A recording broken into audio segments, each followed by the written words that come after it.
Whoa. Hello, Whoa. everybody. Whoa. Hi, chat. Welcome to episode 31 of the Echoing Isles. Whoa. Whoa. Fred, congratulations So on first. And I almost called you Matt. So true. You're just getting in the... That's VIP. Oh. Wow, Mads. Congratulations. Congratulations to Matt. Congratulations She's to worked Shai, very hard. who has VIP, which is so many points, and I'm very excited to provide you with this beautiful pink, white, diamondy badge. Yippee! Yippee! Thank you. Thank you. And you can have one too, if you lurk enough. Yeah, just lurking The here. low price of 100K. 100K. 100K. But Don't worry, forget, you get... you can spend those points to provide the players of this campaign with fun, enjoyable activities, such as inspiration or counterspelling revivify. That's pain. What the hell? Why would you hate us like that? No, I This want is one like- of the main characters to stay He's like, dead. this game has gone on long enough. Kill them. It's Come time for on. this campaign to end. Honestly, if somebody paid 35,000 to counterspell someone's revivify, like towards another, like if one of you went down and was getting revivified, my god, that's spicy. Yeah. That's some hatred Spicy. right there. Mm-hmm. But Yes. let us start off this way, though, because we did forget to do the DM panty roll at the end of the last episode. I did.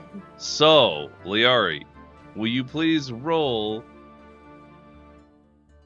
Whoop, whoop, whoop, for whoop. the Back- last episode? It is May again. I am not yet gay empowered. Okay, it didn't work. All right, now you're gay empowered. Go. Okay, yippee! Mr. DM, I'd like to roll to steal your panties. Yeah! Oh my god! It's my month, baby! Fucking Amazing. I have the tiara! the power of gay has shown through today. Happy Pride, bitches! That's nuts. That is fucking unbelievable. Hang on. Hang on. I'm putting it in place. You now have a tiara. I hope you are happy. I'm so happy. I don't think I can be happier. Oh my god. And I don't even know if I want to risk it, but if you recall, we made a promise that if I went and did my physician adulting, Yes, if yes. I went to go do my doctor paper, I did I offer. get extra. Please Yeah. take another roll for being Should I? a I'm good so adult. scared. And now you have things to lose. I know. I'm so. Okay. Yeah, let's go. See, now rolling is almost like a punishment. It's gone from like yes to Everybody clench with me. Oh, we're good. We're in there. We did Oh. it. Clench it, you just said. Also, Brett, I am a genius. Thank you. I am. Oh, okay. So now that the sphincter clenchers are done, let's You're an absolute king. Pyre, you wanted to do the history check today, right? Yeah. Because I Okay. remembered things.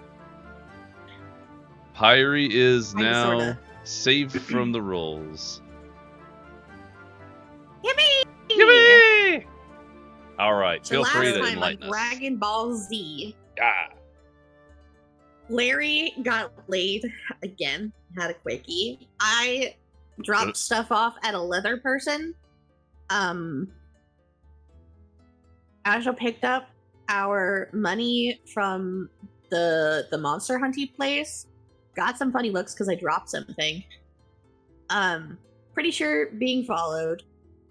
Bought candy with my share. With part of it. I got a lot of candy, including the sugared cucumbers. Which everybody apparently loves. So me and little the dude, I forget what his name is.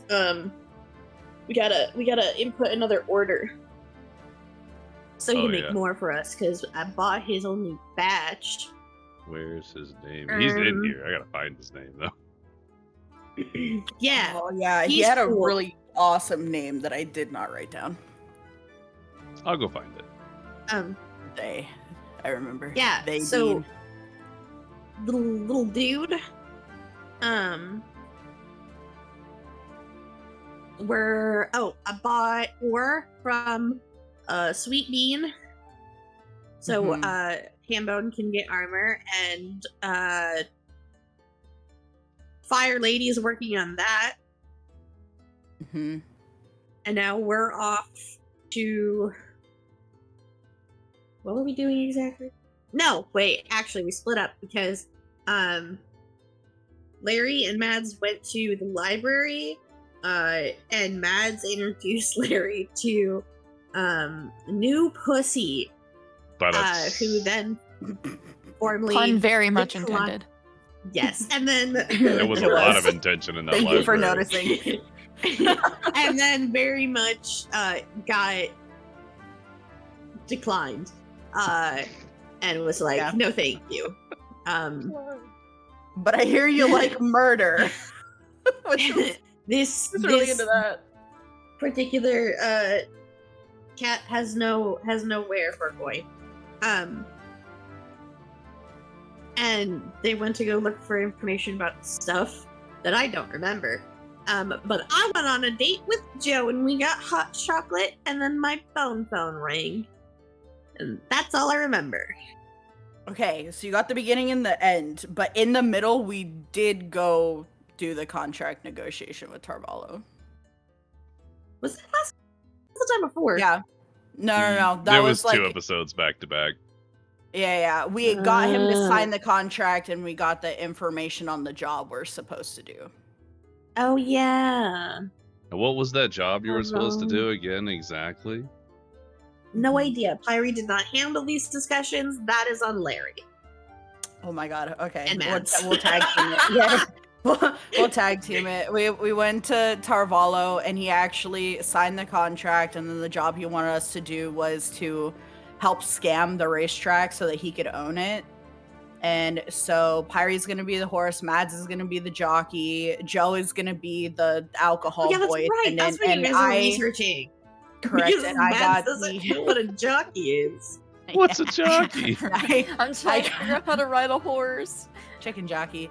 And I got wait, we can do that. oh no, it's another short joke. Oh man. Oh my Oh, you're gonna God. be chicken jockey. It's over. I would be the fattest cock for you to ride. Yo. Awesome.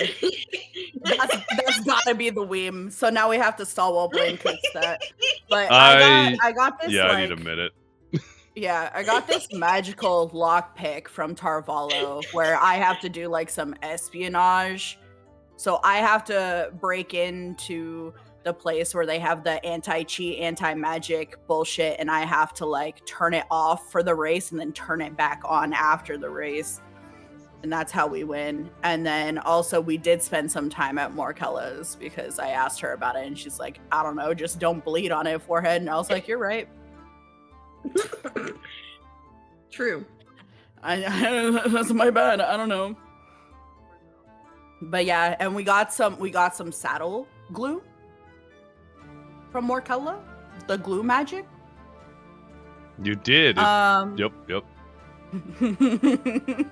Yeah, there's a lot of things that's gonna be keeping Mads on that horse today. I can't with you people. Yeah, we got literate at the library, Mads for the second time, and Blaine cooked us some library cards. I don't know if you want to show those Yeah. when you're Oh, done I do, cooking but the beam. I am now distracted on the other Weem that is Yeah, currently. Yeah, We you're have right, moved you're on. right. This has taken my Yeah. entire brain space. As it should, because it's a banger of a Weem. Eh. What I else? think you What named else? most everything that happened, though. Actually, Yeah, I I think that's everything almost that stole we did. books. Yeah, I almost stole books, but I didn't need to because I could check them out. So. Oh, yeah. Oh, yeah, we I took now some books have- home that we could use to learn some more if necessary. Yeah, we're Learn. learning. And I got this great Learn. paragraph from Mr. DM about how to ride a horse. yeah. You wanna Did you have to do talk about research for what's in that? your book? Riding a horse 101. I've never, like high table, never actually rode a horse IRL. They're terrifying. I don't go near them. Don't like Fair. horses. I love where this has gone. That's You're valid. amazing. So the fact that I'm doing this in D&D is quite funny because it's Not very against something what you I would would normally do. do. See We're the beauty of diverging from our D&D. characters. Weem complete posting. Okay. Weem. Should I read the rest of your thing? I'm curious. Or is Oh. that it? Just Oh, yeah. horse riding. Oh no, I 101? can read it to you. Riding a horse 101, tips, tricks, and horseshoe designs. A basic checklist to follow for saddling, getting atop, and proper riding of horses for children. Racing is dangerous and should only ever be attempted by a professional rider in a safe environment. +5 to rolls related to being a jockey during the derby. Wow, Also- +5, and then I think you also have a different bonus for the glue, right? I It was don't like know. +2 or something. Also, does anyone find it really funny that you're looking for glue to glue yourself to a horse? Oh yeah, we went to Markella, and True. you guys were like pushing me to talk to her about the glue, and so Yeah, you almost tried to get yourself permanently attached to me. I said The glue. any glue that would cause me to be attached permanently. And then the whole party went, not permanently. I think even Joe was like, not permanently. Not permanent. Not permanent. Bro, this chicken jockey is everything to me. I cannot. I can't believe this meme. Do you like it? Is it good? Does it make you it's joy? amazing. Oh my It's god, I'm so literally cute. perfect. You are so cute in a little chicken costume. That is supposed to be hidden. Why is it not hidden? Hang on. Look at my giant library card. It's not Loves done. horses Oh, I is know why that crazy. didn't Why work. would you put that on It's about what the librarian has gleaned. The librarian thinks I'm a horse girl. Yeah, because you asked about horses and flowers, and they noticed you're short, and then me, they notice I'm horny, so they're like, "Okay, Yuri, crime enthusiast, aggressively flirtatious."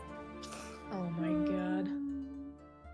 I love our library cards. Honestly, Pyrie and Joe should go back to the library to get a library card. Okay, so These To the are- library. here's Mads' library card. I hope everyone enjoys. It's so That's super good. cute. Need step stool. Ugh. You know I That had to get a short- short joke in there. Of course. I wouldn't expect anything less. These are seriously so good. We're cooking today already. Cooking with propane and propane accessories. That's Ooh. me, avid Yuri reader, crime enthusiast, and aggressively flirtatious. True. Aggressively flirtatious. That's me. That's literally you. Weems are uploaded to the Weem channel, of course, and now we can begin properly. I'm leaving the chicken up there because that brings me joy. It also brings me joy. So, excuse me. All right. Let me click the button I'd like to click. Thank you.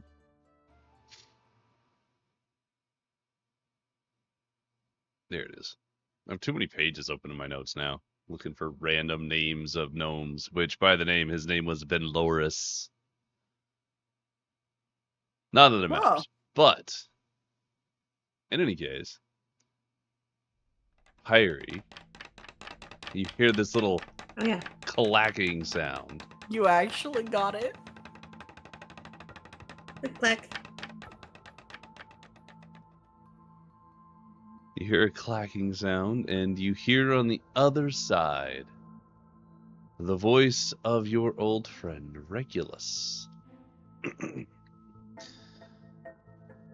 Ah, Pyrie, you answered. How gratifying. I was just reviewing my notes on our last meeting, and your progress fascinates me. Tell me, have you felt it yet? That pull between root and bone? Does it make you happy? Does it unsettle you? Well, what now?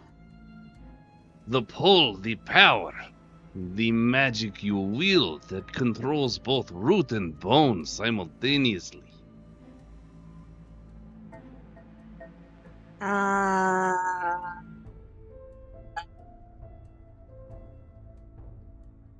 No. It is fine. I am here to teach you more things and make you understand why it is important that you embrace your heritage. Okay. I have a proposal for you. A private lesson, we shall say. At a place called Barrow's Vigil. It is a quiet ruin on the south side of this island of Melody Cove, where the dead and the living coexist. No prying eyes, no judgment.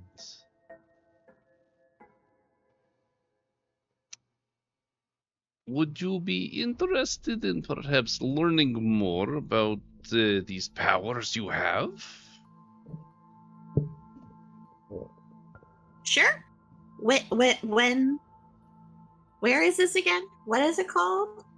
Of Do you have course. directions? Yes, of course, Pyrie. I will give you all the directions you require. I wish for you to see your true powers. Now, it is at the most southern tip of this island we are on now. It will require a few days of travel for you. Maybe an extra one if you bring your friends. And there is a small ruin called Barrow's Vigil.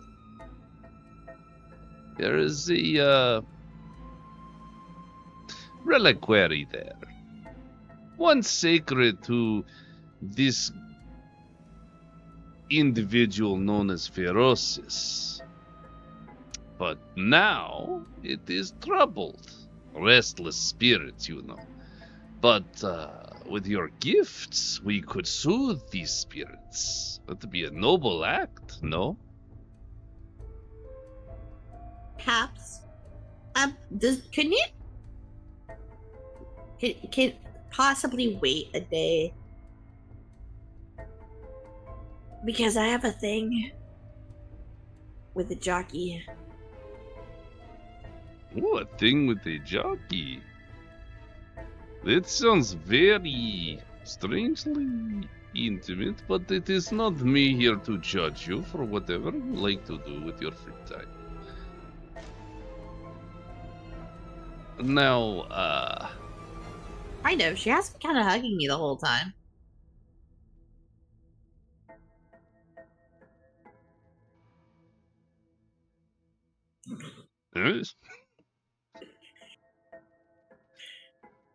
Now, Pyrie, I will wait for you down near this ruin.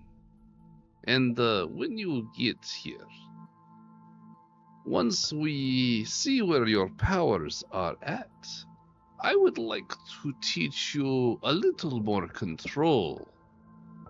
Something exquisite. I would like to teach you a spell that weaves life into death and death into life, known as Witherbloom. And I want you to imagine creating a vine that steals a foe's breath and gifts it to yourself. Or an ally.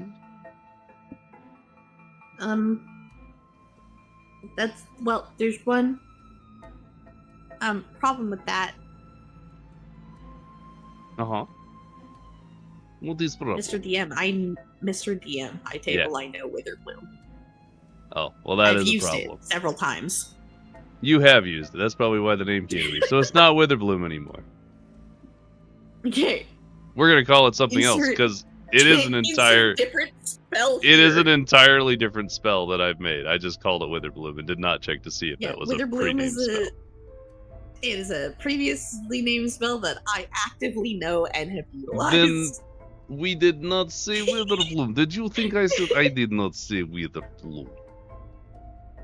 I called it the life-stealing vine for now.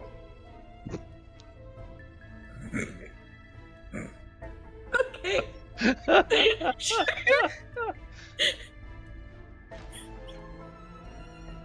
You ever reduced an entire cool conversation to nothing in a single word?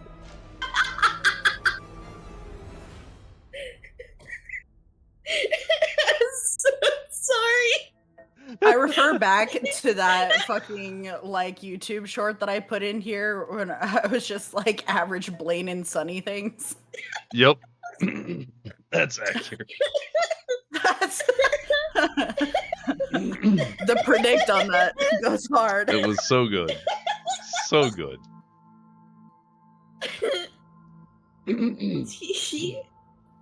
There's a bit of silence on the line. I don't really know what to call it. But you hear his voice in your mind as you hold the bone phone. Pyrie, I am looking forward to meeting with you. It will be beneficial. I wish to teach you many things. And perhaps in the future you might help me with something when it becomes time. Yes? Okay. Ah, yes. It is wonderful that you are so responsible. Now, I must go. But, until then, do watch the flowers in Melody Cove. They are beautiful. And notice how the wilted ones cling to life the longest. It is curious, no? And then you feel that connection in your brain kind of sever as he essentially hangs up.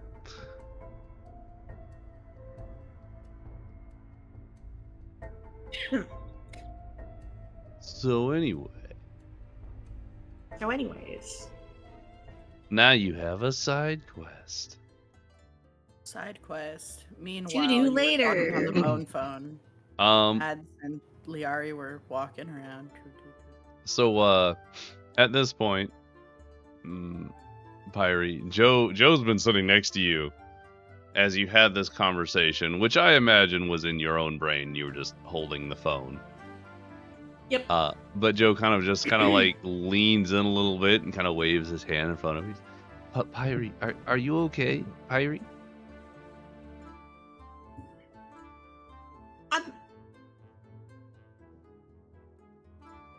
Just, yeah? Oh, good. Sorry, I was having a conversation. Oh, I'm sorry. I didn't hear you talking to me. Oh, What did you say? I was talking to to Regulus. Regulus. Who's that? Who's that again? We made a lot of people. I usually like hold up the funny bone, Oh. and and just be like, the he teaches me things. Yeah. Teacher, master, something. He's kind of Whatever you weird people call though, it. right? Like he's a little weird. I guess. But as long as you trust him, I trust him. Awesome. I have to go see him after our jockey racy thing. Oh.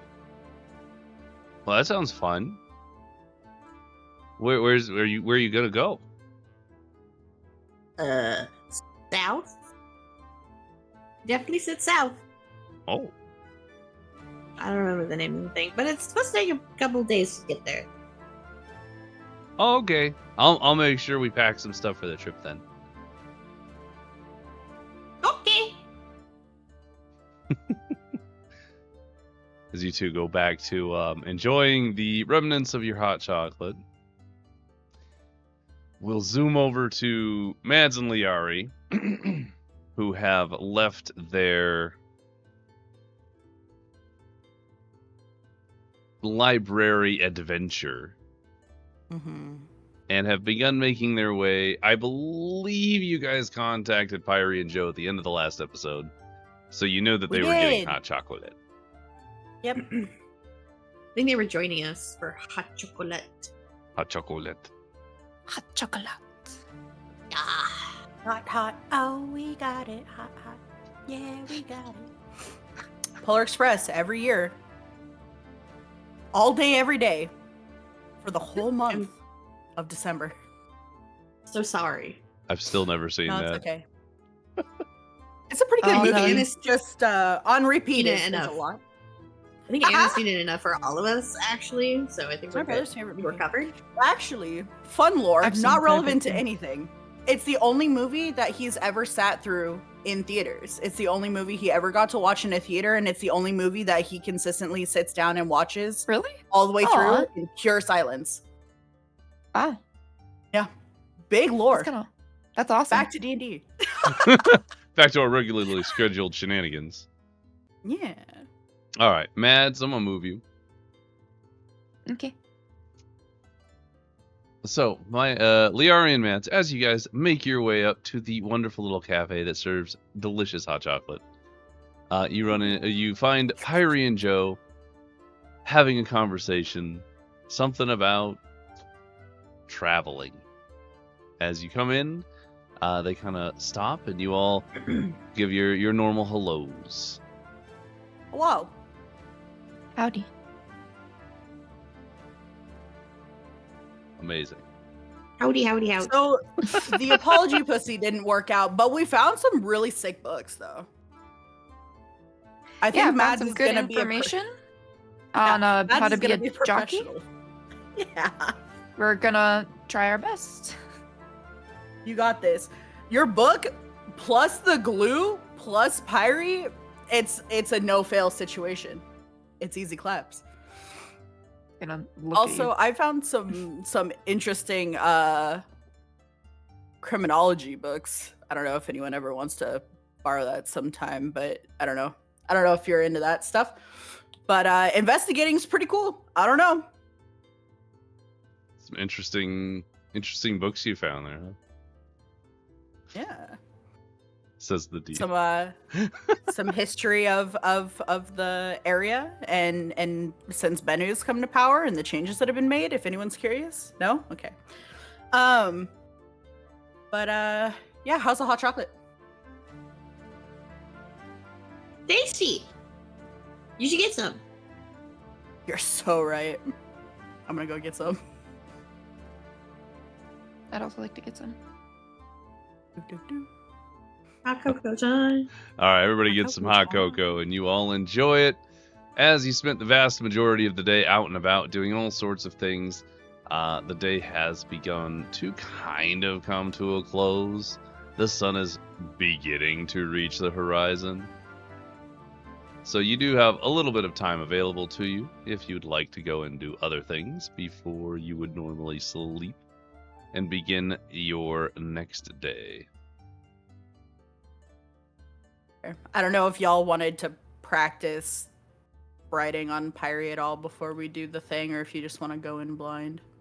I would like to practice if I could. Where are we gonna practice? Yeah, that was gonna be my next question. It's We a like- little difficult to think on where we could go. Oh, man. Surely it's like illegal drift racing where you just pick a time in a relatively straight street when like people are like less on the road and you just like hit that bitch Tokyo Drift style, you know what I'm saying? Makes sense to me. You guys Just a can thought. pick Oh, I any was- time you'd like. I mean, if you want to kind of Like, figure don't out what do time that. that might be, you I might. feel like late within the evening, possibly like early Yeah. morning, like a 2 a.m. kind of thing. So are you gonna try and like hit the sack early to get your full rest, or are you gonna like Do we go Probably, Eepers early? Go Eepers early and try to get up at a reasonable time to practice, because I don't know, I worry about watching. I worry about us getting in trouble and then we can't do the race.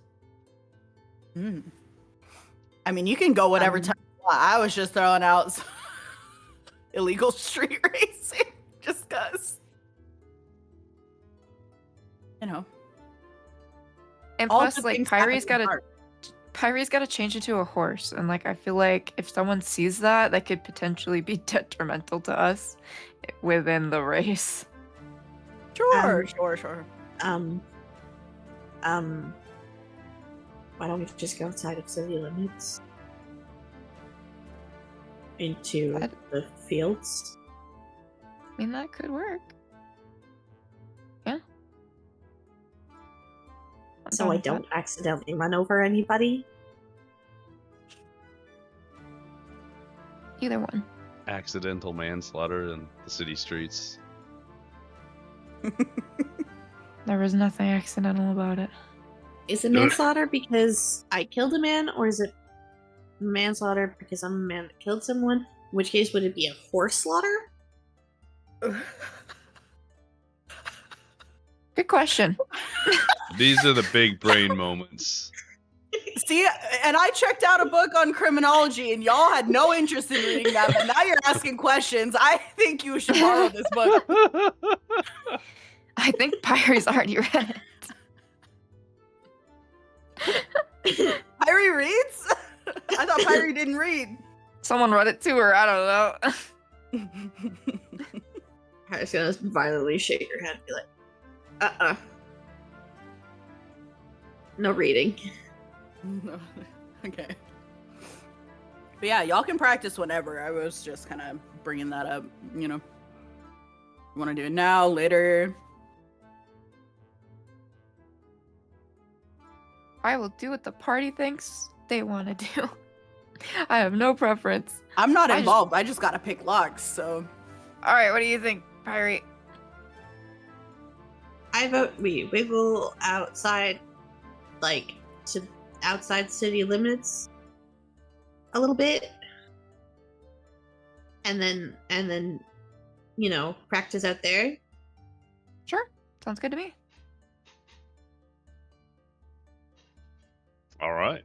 Do we want to do Is this the late? whole Do we wanna do party this early? going, When do we or wanna- is this just Pyrie and Mads? I'm down to go as long as I still have time to do my nightly reading. I mean, you can put that nightly reading in with your long rest. You'll only get 2 hours of shenanigans rather than 4 before Mads and Joe are awake. But Yeah. that's viable. So What time is yeah, it now? let's say it's about 5 p.m. The sun's almost at the horizon, but it's not quite down yet. Do you have a particular city exterior you're heading to? Out of curiosity. I'm just looking to the west. the west. It seems both are equidistant. Not They're gonna all lie. pretty much the same distance from city center. Yeah. Designed that way. I don't Anyway, know. I can only see so fucking far. you could zoom all the way Yeah. out. What do you mean? Well, there's an edge to everything. I mean, like I can't like the west just seems like it's got the largest expanse Oh, I of understand stuff. what you mean. Like there's only like little bits here and there with the other stuff. Yeah. Well, makes Well, sense outside for the city west. is primarily just farmlands that provide the exactly. food for the city. So, yeah, everybody making their way west. Wow. Making my way downtown. I love it. Fucking one brain cell I out love here. I love our brain cell. All right. So for your practice round, Pyrie and Mads. Pyrie, you're going to be using Wild Shape. I So- am. Yeah, go ahead and expend to me a use of that. What am I looking for? I'm looking for this. I'm going to. We should over here, because this looks like trees, according to the map. And Gonna that hide way we from can- prying eyes. yeah, I don't know. Seems right to me. That's a big, Big horse. That's a big horse. Oh, yeah. God, horse. Mads, you better Not hang on for dear life. Clydesdale. You fall off the Titan, you die. The Titan. Dude, this thing's as big as the city walls. What else do you call it? Am I blind? Oh wait, I am blind. Wait, this is Are you under. telling me I'm riding Bertolt? No. It's the beast titan, the cart titan. Oh, What's her name? Peak? Yeah, Peak. You ready? Pyrie Peak, same difference. Anyways, hate that horse. Horse. It's a small And a horse horse. again. Look, see, it's right there. It's a little guy. Yeah. That's cute. It's a pony. Well, I'm a racehorse, but sure.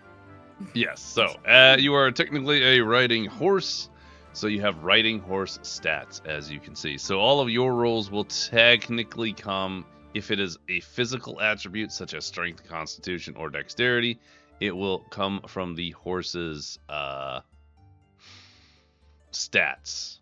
If it is something Okay. based on intelligence, wisdom, or charisma, that could arguably be from Pyrie directly. If that makes sense. So, Sure. what I'll have Sure. you guys do is practicing your writing together. I need you guys to do a couple of rolls. 3 each, if you would. We're going to take the average of your 3 rolls. So, Pyrie, in your horse form, I would like for you to roll me 3 athletics checks. And Mads, you're going to connect the saddle as well as like be all prepped and whatnot. So what I would like for you to do is roll me 3 animal handling checks.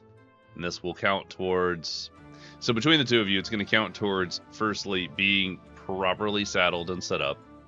It will be for proper sitting technique and for Pyrie getting used to the extra weight on Pyrie's back, and then not absolutely accidentally yeeting Mads off the back. What would you like me to do for conjuring up the glue? Do you want to use the glue now? Well, I feel like I should try testing it. So for... You know, if we're making this like an actual test, like I should probably do. How about Mhm. practice without the glue and see where you need to put it? Okay, fair enough. Says the horse.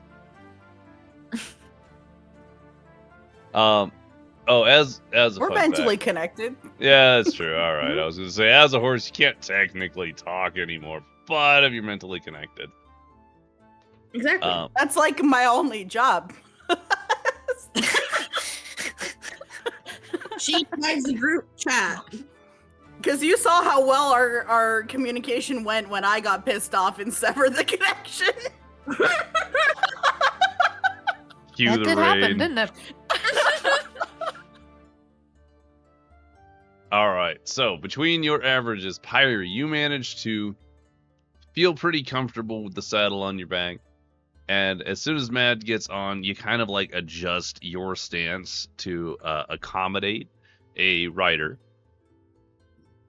And then we'll come back to you actually riding. But Mads, as you attach the saddle really well, you feel wildly uncomfortable being on the back of a horse, firstly.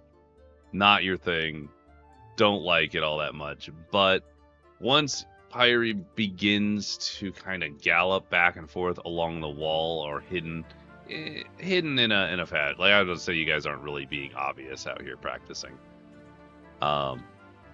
As Pyre begins to ride back and forth, you kind of get into the rhythm of how to kind of like lean and stand and kind of like lean forward up near the neck of horse Pyre in order to get like that perfect That draft. the draft. The aerodynamics. It feels for both of you not necessarily like the most natural of things, but it is passably good. Like you would be people wouldn't question it too much if this was how you were riding in the Derby. So, with that in mind, we'll all get wow. You'll get a +4 to use on one roll each during the Derby. Like, Pyre gets a +4 and Mads gets a +4? Correct. They'll have individual checks that they're going to be making. Yeah. So, please note that you have a +4 to add to any roll of your choice during the It's almost Derby. like practicing pays off. Hell yeah. Crazy. Practice makes betterer. Makes better roar. Yeah. Better chicken jockey. Better Uh-huh, chicken. uh-huh. You're so right. I'm trying so hard not to verbally stim on that. The chicken jockey is killing me, honestly. It's so good. All right. I will say that your practice probably goes about the extent of the polymorph, which I think at this level is a 2-hour stint for you.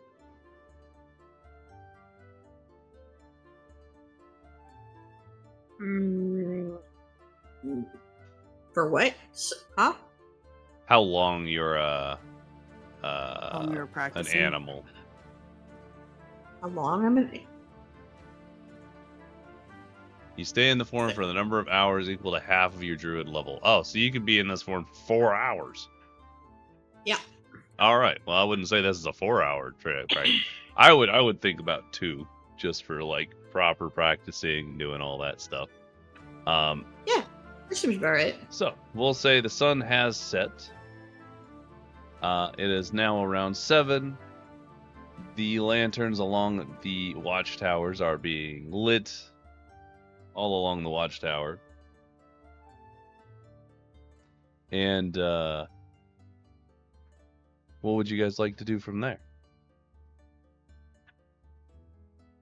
When we're done practicing, I'm ready to go read my book, Mr. DM. A Ah. little nighttime reading. I I will also would be like in- to read my book and pray and then go to bed. I will be horse no more. Simply. Oh yeah, I have something to tell the group once we're back at our little hotel. Okay. Oh yeah, so that'll be good. Yeah. Zoom. I just like moving you all at once. It's much easier. Sure. It's very funny to watch us all go woo. Woo! Assuming we're all comfy and starting our nightly routines in the room, Pyre's gonna perk up and be like, "Oh yeah, I got a call, a message. It'll probably be a message, you know. I had a conversation With who? Regulus. I'm gonna be honest, I don't remember if I know who that is because I remember we tried to follow Pyre and then we're unsuccessful, if I remember correctly. So Oh, I remember. Yeah, you did see him initially? Maybe. initially, You Pyre only followed saw him Pyre. when she fucking died and passed out. Yeah. No, I'm like, did you see him? So maybe I'm gonna assume that I at least heard the name and I know who that is, but I don't know who that is. So I'll just be like, oh, did you go and meet up with them again or something when you were out? Or Oh, he used this, and Pyre's gonna show the funny bone phone. And be Funny like, bone phone. yeah, the bone phone. He contacted me through this. does And it look like a phone or does it look like a random bone? It looks To like me. a shin bone. I'm just I'm gonna reach Damn, out and okay. grab it and kind of start like spinning it around like, Pyre, you talk to bones now? Mads is just gonna be horrified. Pyre's gonna snatch it and be like, no, he's the one who taught me how to make hemp bone. And he taught me how to make how to do things as a kid. He's been teaching me my whole life. Oh, Uh, I see. So what did you guys talk about? he has something new to show me, / wants to see my progress on stuff and check in. So after we're done with the stuff, I gotta head down there. But he said it's gonna take a few days to get there. But it's at like the southernmost point of the island. Do you want us to go with you? I mean, you can, but he also said that he wanted to talk to me alone. But if you have So other things to Probably do, not. Will you be okay alone? How far are you going? Where are you going? How long are you going to be gone?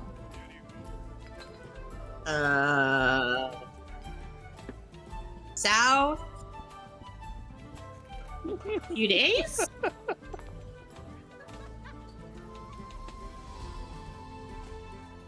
Do you And you're want a DM answer on that? Yes, Um, 'cause I don't know. Yeah, to get from Melody Cove to the southernmost point of the isle, you'd probably be looking at 2 to 3 days travel each way on foot. So 6 days. Mr. DM, I have a question. Yeah. So what if instead of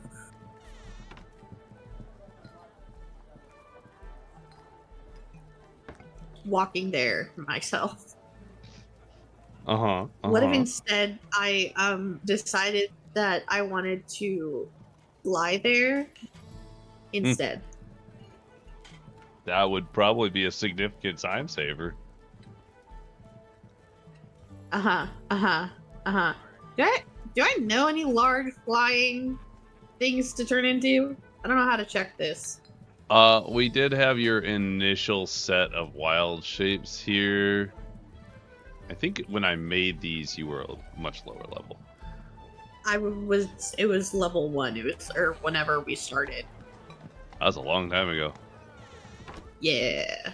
So I am now level 8, so I have fly speed and stuff, so I can turn into flying creatures. I just don't know what I can turn into, and I don't know how to check that. So you're a wildfire druid. You should. I'm Just gonna turn read into a this. griffin. Choose Surely a stat people box won't try to hunt you. minimum. I was gonna say, you really want my ass to get fucking stabbed. All right, so druid level 8. You can Yes. you can be anything that is a CR of 1 or lower, and it can have a fly speed, which I will put a link in here so you can kind of see. Turn into chicken. That won't save us any time on flying. Chicken. And my ass jockey. flapping around. So technically speaking, you can be quite a number of things, including a giant eagle now. Oh. I want to put it in general There as go. well as Pyre notes. I am cooking, I am running, I'm looking. I believe these have like ratings based on how useful they are, and there's a bunch of shenanigans around that. But that's fine. helpful. You do whatever feels good for you.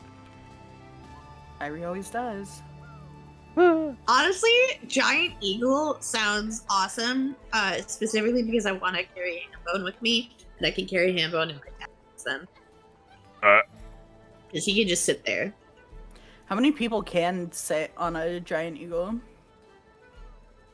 We're gonna look. Can people Currently. sit? Because because a giant eagles aren't like, they're big birds, but they're not like big animals. So like a giant eagle could just mean, oh, now it's like people size. So holding a one people is still kind of hard to hold up people and fly. So how giant is a giant eagle? You can carry Mads The probably. strength isn't bad. I was gonna say we could, just like the Hobbit, Oh, you're living your dream, Shy. Oh my god. Oh, Well, the worst part is I thought of the Hobbit too. is that really Yeah, the thought of worst the part fucking- or the best part? I immediately thought of those scenes though, and I was like, Size category. wait, we can do this. I That's pretty believe big. size category is large. Ryan is always right, honestly. 500 pounds. I would say So- with pretty good certainty Okay. that the combination of all the characters would probably hit you at max load, but you could probably fly everyone. Crazy. If Mads Awesome. was a full-size person, then I would probably say that's not possible. But because Mads is like not nearly as heavy, Well, because You're hear me out, welcome, party Pyre members. has that shrink people, right? So Pyre just shrink me or Joe down a size, Do I have it? Hold on. Wait, what is it called again? and then we'll be enlarge, Mads reduce. size. And then we'll have Yeah. wiggle room. yeah, I don't think think I that have lasts enlarged super it long reduced. though. It's like not particularly long. Oh, 1 minute. Yeah, that won't last you long enough. Haha. Oh, fuck. Yeah, no, I don't have it anymore. I But that's- swapped it out a while ago while remaking my stuff during a level But as up, long so- as it's just you guys, like I would imagine that somebody could ride on Pyre's back, the other two could be in the talons, and somebody could hold Hambone, person on the back, if that was the case. True. Sure. Or you could even, Talon. I would even allow you to create some little funny Okay. harness that just attaches to you. And That'd it be keeps, cute. Oh, keeps you Hambone in like, it. like the hanging basket below the burb, so like we're like hot air balloon riding. I mean that too. I was literally thinking like if Pyre had some kind of like leather strap going around their midsection above the wings, like almost neck style, but like on one side there's a little tiny little, I don't know, cage thing, and we just stick Hambone in it. Oh yeah, true. I mean, that could work, and then, but also if we wanted like something for the others to not be riding on my back and potentially fall off, but just keep them in funny basket that I simply scoop. True. I scoop. These are all fun hypotheticals. These are very fun hypotheticals, and I'm enjoying it a lot. There's also very good information coming from the druid, the resident druid expert. In case you're interested.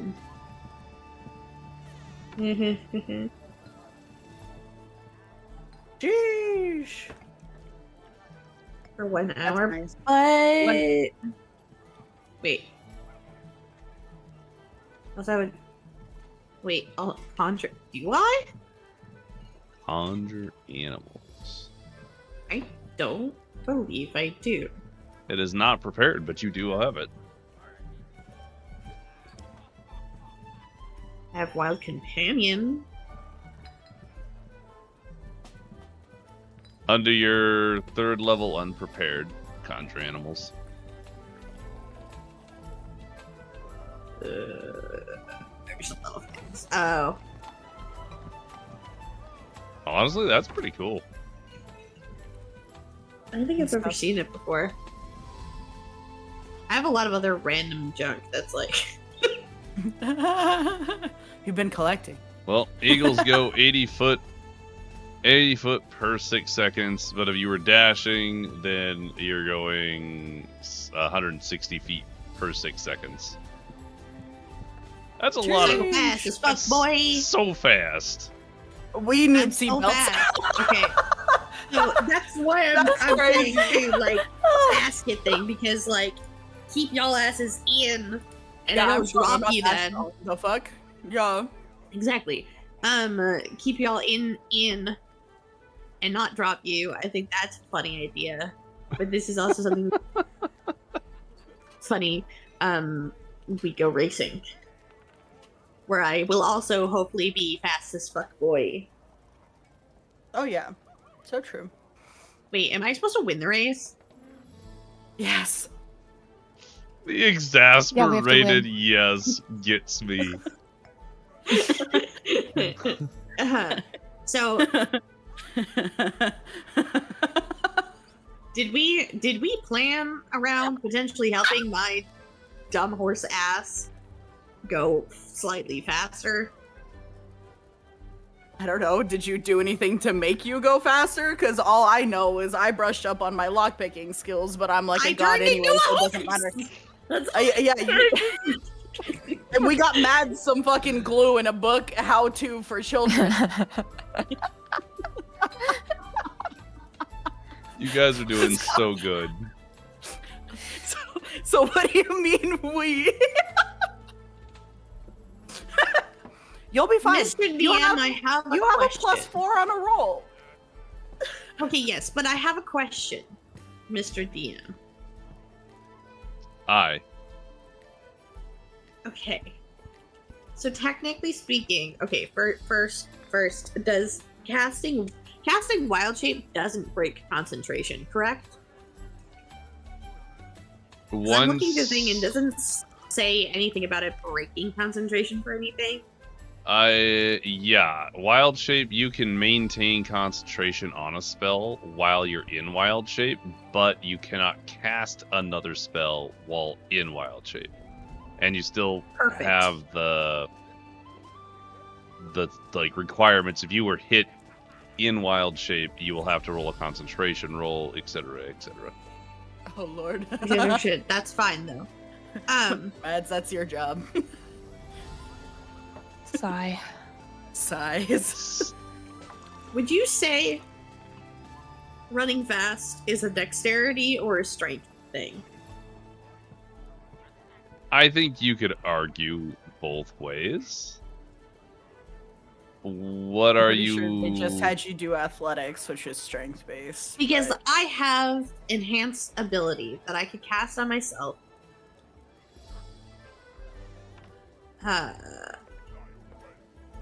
Yeah. I have enhanced ability that I could cast on myself and then, which is a concentration thing. And then do it, I think. And then turn into thingy. So you're saying you want to make your strength betterer for your rolls? Yeah, well, I can choose strength, dexterity, intelligence, wisdom, or charisma. Yeah, I would say, depending on which horse you choose, it would be dexterity or strength, objectively speaking. So if you chose like the draft horse, I would say that strength would be your deciding factor, much like if you were a dex barbarian or a strength barbarian. Not that that matters, but yeah, you could do that. I understand what you're trying to do. I get it. Yes, you could do that. Play. All right, everybody has their Awesome. plan in place. Now, we definitely were in the middle of a conversation that derailed to high table talk. Who remembers what the conversation was? So it was bone phone. It was the side quest. You're going south, and then we were like, "How long is it gonna take, Mr. DM?" And now we're fast as fuck, boy. Now we're fast as fuck, boy, and that's all that matters. What happened? But yeah, no, going south. Flying south for training. Oh. For winter. Yeah, for winter.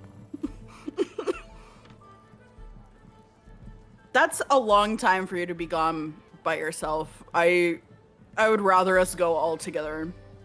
But after the horse race, we had that leadership meeting. So like, that's awesome that you can fly us there. Can we leave after the leadership meeting? When's the That's leadership the day meeting? after tomorrow. The one that I invited you to with the Freehold Rebellion with all the leaders. What time is it?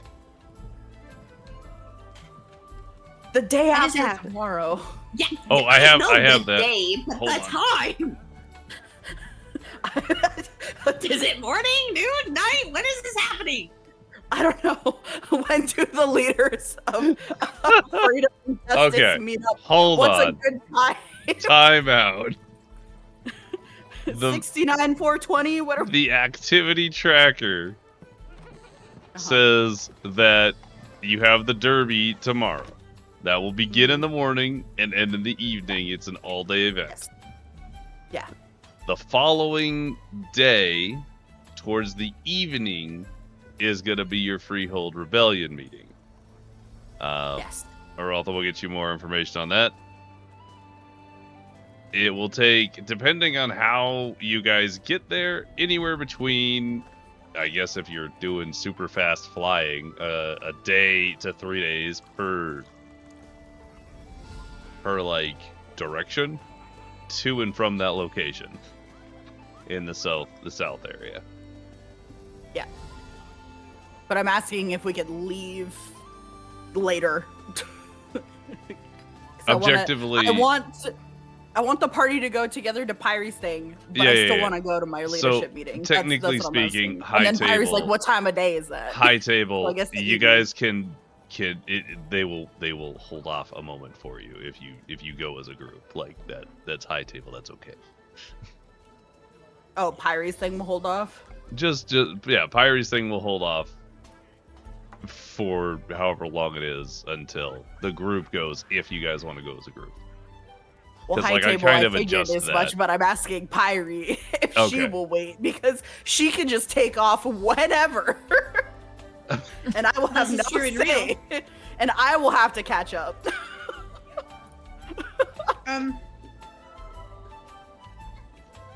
I can wait.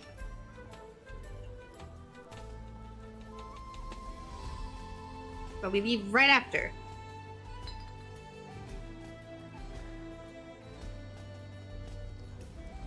Okay. I mean, I just want us to go together because that's a long time for you to be gone by yourself doing stuff with this guy you're familiar with that is teaching you some interesting stuff. Has taught you. I can listen. Words have been hard today. High table. It's You're doing fine. great. You're doing great. I'm so proud of you You're guys. doing great, honey. I'm just doing my best. I'm crying. But yeah, if we go together, then cool. Does anybody else have anything going on? Any other secret conversations that we now need to make room for in the schedule? Nope, I'm good. Hey, you guys are getting I would busy, prefer huh? if we stuck together, though. Yeah, we agreed we're sticking together from now on anyway, and I wanna keep to that. Sounds good. Good job, guys. So, We did it. Woo. Time to read. We did it! Hooray! you guys enjoy your evening at the Laughing Cask. Enjoy a fairly hearty supper of stew and bread. Drinks if you'd like them. Liari tags out slightly early to go read. Oh, banger. That plus 3? Yes. Is there anything else that anybody would like to do before sleep takes you? I'd like to pray. Great, give me a pray. And I gotta pull up some notes real quick. Don't mind me, nothing suspicious here. One D100? Yep, D100, please. 48. Okay. You kneel beside your bed in the privacy of your small space, your small room. Hearing the ruckus coming from below you in the tavern proper. And pray to the goddess. You find that you don't feel that same feeling of warmth or like knowing that your prayers were heard. You do not receive that. And it doesn't always go through, but it's never like a happy thing when you don't feel fulfilled in that way. Mm-hmm. And that's it.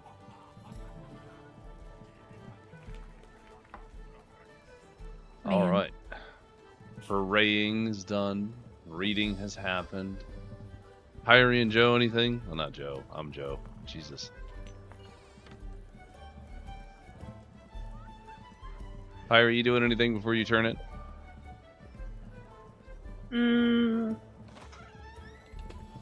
Probably checking in on Biddy. See how he's doing in the room. Specifying in the room. Thank you. You know, see if his little bone that he's been on is doing okay. So, maybe give him a little yeah. pets and scritches, you know. Yeah, the Stay with him a whole. little. I got you. Give him some love and attention. Yeah. Roll me a d20. Okay. Go ahead and add an extra 5 points to your learning thing as you are continually playing with and ingratiating yourself into Biddy's life as a normality, and it is becoming more accustomed to you and your scritches and touch. You said +5. +5 to whatever your current total is. That being said, Biddy he is now juvenile. Ooh. He's. It's this for. Wait, hold on. I know, I made this way too complex. I was actually considering cutting it down a little bit, but you need. No, I just wasn't. I wasn't sure if. Once you get to 20 learning points, you can give it an ability, and once you get once you get 8 abilities, it becomes Wait, hold juvenile. on. You didn't make a specification on Which part? this whole. Okay, are these learning points or are these learning goal? Like Which one? what you just did just now? Oh, my apologies. Those will be learning points. Because Points. Okay, because you put in 3 different things. So there's learning goals, I did. session, and points. Yeah. But I thought everything was based off of the points, like the learning points themselves. And then once you hit those points, then like the goals for those point levels. come into play. Does that make sense? Yeah, I made it way too complex. So, for the intents and purposes, currently those are learning points. Okay, so have I been only doing learning points this far? Because I don't think there's been a specification. Yes, it'll only have been learning points because you get to 20 learning points and then you give it a skill. It resets to 0. You earn 20 again, get a new skill. And after you get 8 skills, which are learning goals, it will grow into a juvenile. Oh. It's a long-term investment here. I guess I was just mildly confused then on how this worked. Okay. Yeah, I made it way too complicated. I'm gonna redo it. I was actually gonna do it before prestige session. system. I was gonna do it before session, but I got busy doing another thing. So we'll come back to that. But for now, we'll maintain the current bits, which is basically only learning points.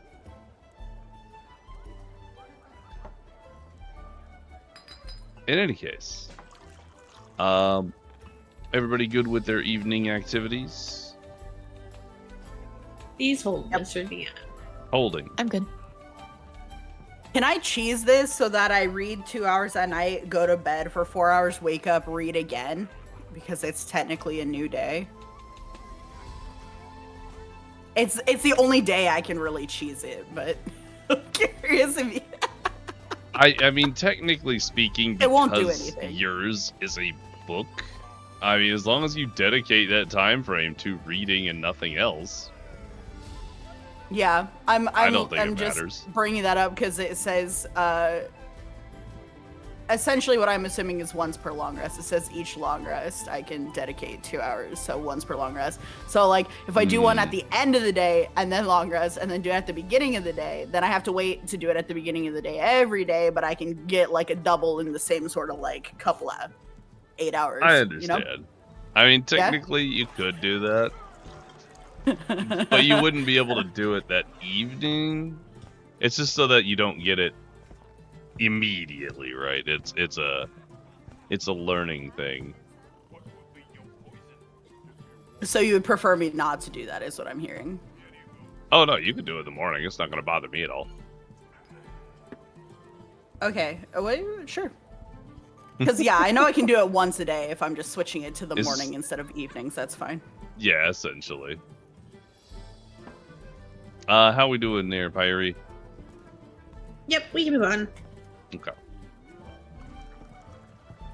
All right. So, you all sleep well in your nice little suite you have managed to procure here at the Laughing Cask. And you awaken nice and early in the morning. As you wake up, you know that today is the day for the Dusk Derby. Finally upon you. As a reminder to the players, there is a entire situation where you will have to do a number of things. So your horse will have to be dropped off at the stables, and your jockey will have to go to the stadium to be signed in. And then, well, Liari's got their own thing to do. Good job, team. Break. Cool. And break. Yeah, I'm breaking in. Break. Breaking into all your magic devices. Heyo. Whoa. Whoa. Inky? All right, so how do you go about That's my doing this thing. morning? I mean, we do just bare minimum. We have to meet up with Tarvalo. Just everyone make sure you have all the tools on you that you need. Prepare all your spells you need to prepare if you're...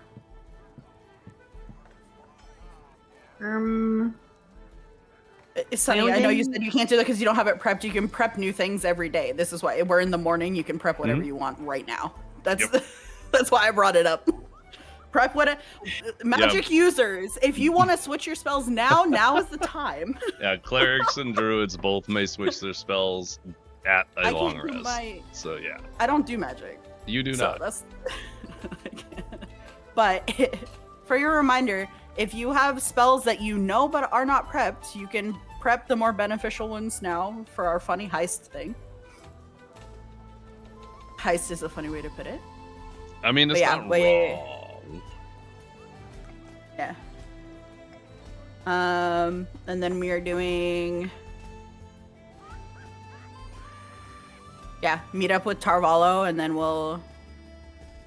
I mean, that's how we're getting in, is through Tarvalo. So we'll do that, and then I don't know if anybody has anything else they need to prep beforehand. I just need my funny lockpick. And like a general map of the place. So I know where I'm going. So let's bring us all back out to the wonderful big map. Oh wait, can I not? Hopefully I didn't mess up anybody's spell stuff by doing that.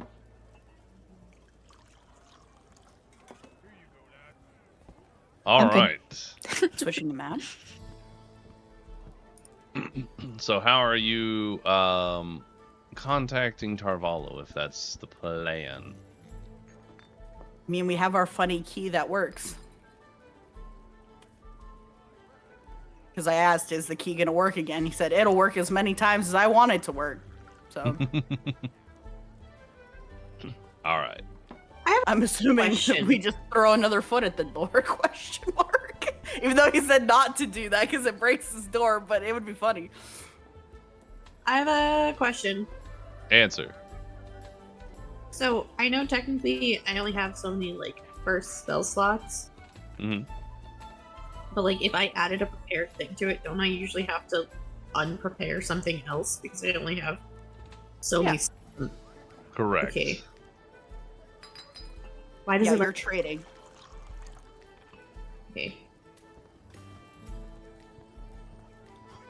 I don't know what it unprepared. It unprepared something on its own. Oh, like it forcibly did it? And I don't know what it unprepared. Ah. Because I had 13 prepared, it said. Actually, I think it technically had more than that. Now it's at 12. Because I unclicked the thing and I'm like... I don't know what it did.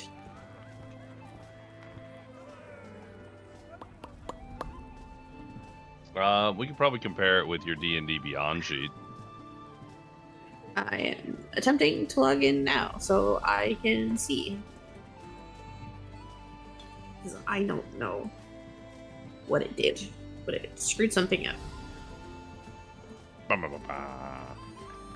So I'm going to need a moment, because I was going to do a thing, but now my stuff is screwed up. Yeah.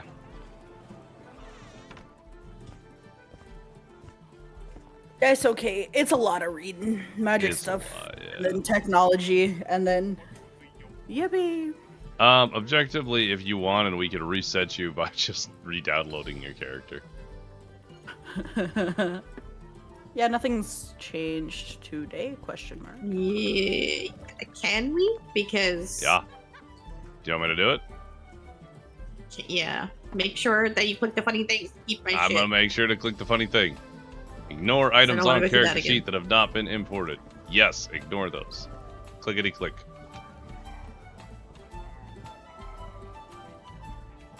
Currently importing, don't do shenanigans. Okay. No, I need a valid Cobalt code. Oh no. The classic Pyrie every time we ever try to level up. It's so funny because I feel like it's only ever Pyrie and I don't understand why. Yeah, it's since feel the like- beginning it's always been like this and we can't figure out what is doing it. I don't know. It's so funny. I don't know. It's I hate fine. it. I'm fixing it. We're doing great. Nar. Oh, big sub. I'm so excited for a heist. Save. Cool. Cobalt code thingy cookie is updated. Re-importing. Hey-ya!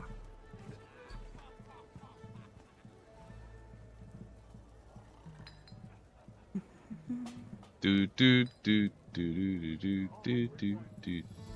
Import faster! Anyway, while that's happening, what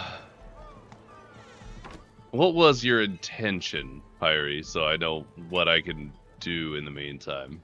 I was gonna prepare either the spell that I talked about or the long strider thingy to cast it before I turn into a horse, but it hates me. Yeah, it do that. Don't worry too much about it at the exact moment we're at. Oh, also, it's updated, so you're good. You should be current, theoretically. Theoretically.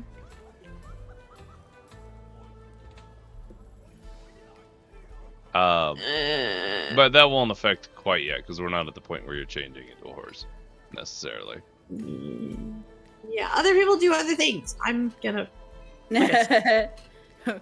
We podcast. I'm gonna... Oh, you know what I can do? Is I can do my second cheesy roll for learning about investigative journalism. Just kidding. It's not I thought that was gonna be a 1. I'm learning so hard. My brain has never been wrinklier. Wrinklier. Oh, make sure you all take your long rest if you haven't already. I sure did. That's +3, so that's 22. That's a great roll, honestly. Yeah, 16 and 22 right off the bat is kind of crazy. So, whilst Pyrie is doing that, you are using card to enter into place? Yep. Joseph, do you want to be the one to kick the door this time?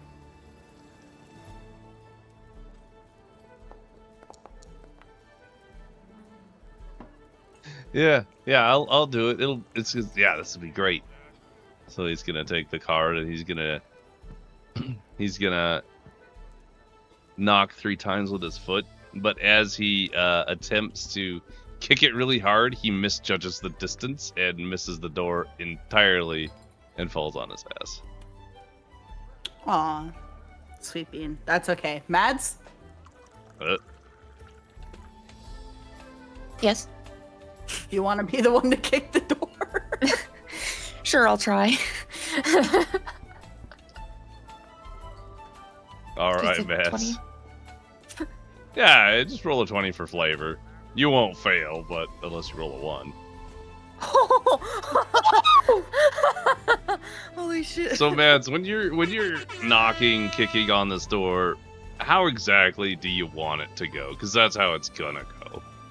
I want it to, like, be really nonchalant. Like, I want to look at Joe and be like, is it really that difficult? And then just, like, kind of kick it. And then it just, like, falls down. You broke the door down. He got mad at us for putting the hole in it the last time. I gotta... Are you trying to knock the whole door down or just open it? My brain tells me it wants it to, like, just fall to the ground. You got it. Okay.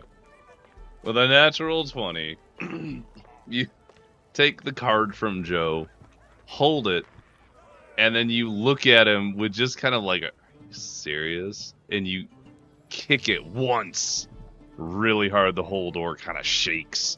You kick it again, and you hear it start to crack, like the door frame that you just kicked has started to crack along the edges.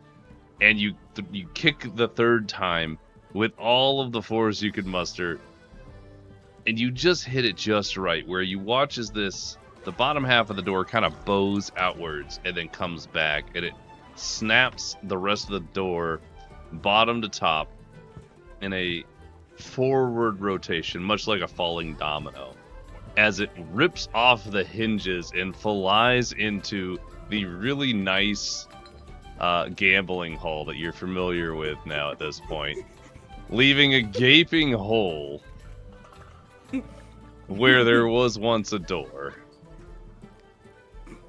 The location isn't overwhelmingly busy at this time of day. Yeah, but in the morning?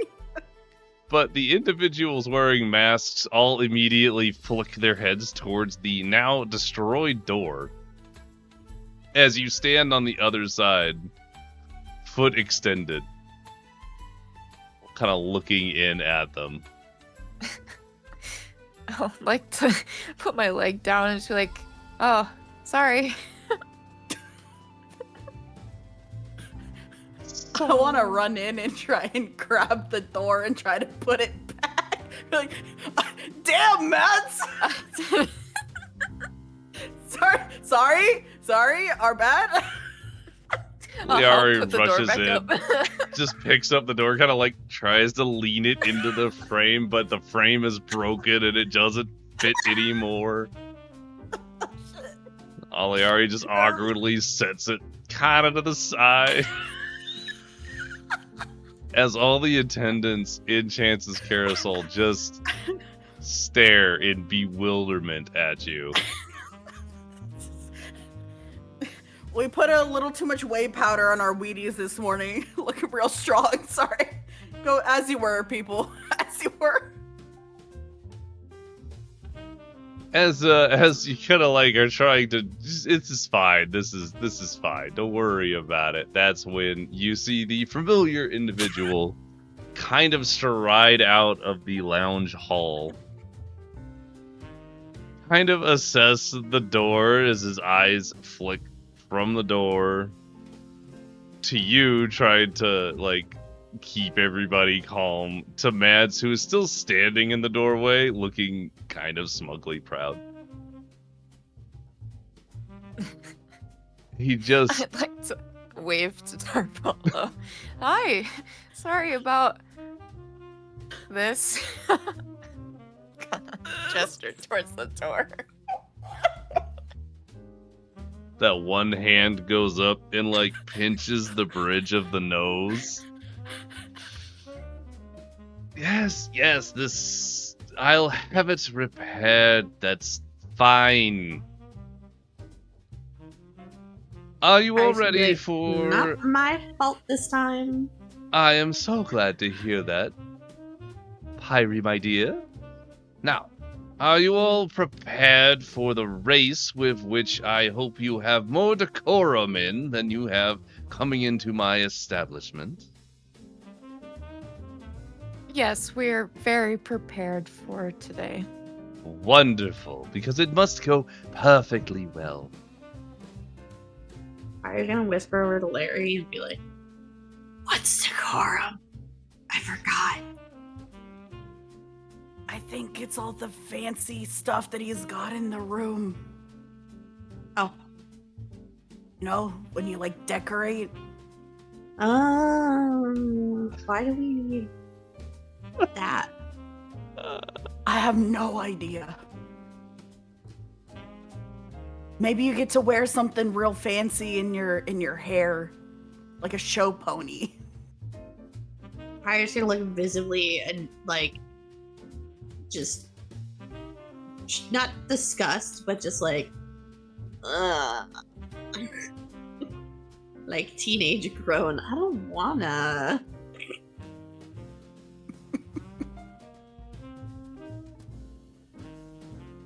In any case, I'll be sure to have the door repaired and use the winnings or otherwise. Now, you're all prepared. Liari, dear, you do have the lockpick I provided to you. Is that correct? Yes, sir. Wonderful. Mads and Pyrie, dears, you are prepared to be rider and jockey and horse and take the gold. Yeah. Yeah. Wonderful. Let us be off then. And he's going to snap his fingers. The door, Liari, that you had set behind you as you all came into Chance's carousel, slides from its slanted position on the wall back into the frame. The frame itself kind of molds around the door, and it looks normal again. As Tarvalo strides forward in a couple of steps and opens the door up, you see a familiar slummy exterior. Well then, off we go. And he's gonna stride right out, very expectant of all of you to follow him.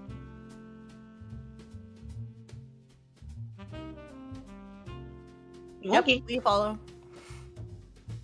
So eventually you guys make your way off to the... Well, let me close this up a little bit here, since we're not at Chance's Carousel anymore. So eventually you guys make your way to Skystride Track, which externally looks something kind of in this vein. As you can see, kind of compares a little more ovally, but you get the vibe. It's a big Colosseum-looking building. It's got a lot of like beautiful, whitish, brownish stone from surrounding jungle areas. Truly a really impressive build. Yeah, we get to race to death, apparently. All Death right. games. Now, the best part here. Before you make your way into the track itself, let me go ahead and give you guys the best bit here. Oh. As you guys make your way to the stables outside, you see multiple pastures where horses are kept and treated and raised. Tarvalo directs you, specifically Mads and Pyrie, and points you in the direction of a particular stable off to the western side, attached to the arena itself, but the western side stable here on the left of Skystride Track. Now that, Mads, is where you're going to be checking in your horse. They will take the horse from you and keep it in the stables to be sure that it is not switched out with anything else of magical means. They will bring the horse to you in the arena. This is where you will mount and race with your steed. And I will have you go and take care of that. He's going to look at Liari. Liari, my dear, you will have to enter on your own. I cannot be seen with you in this regard. However, and he's going to look towards Joe. Joe, my dear, you are going to come with me. Have you ever been good at making drinks, my boy? No, I don't drink a lot. Just a little bit. There's this one drink I really like that makes me... Oh, that's fine. You'll do great. Come along now. I expect greatness out of all of you, as he's gonna wander off into the track itself.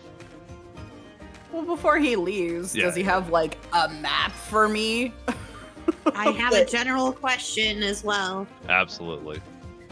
How long in stable for race? How long from now till race? It would be dependent, but you were probably looking at a couple of hours. It's gonna be interesting timing. Sure is. Crazy. Before we all split up, I think I'm gonna redo my roll on my ability here, because I don't like the 3 hours. That feels not enough for me. Cool. Why is it getting worse? Why is it getting worse? You want to try again?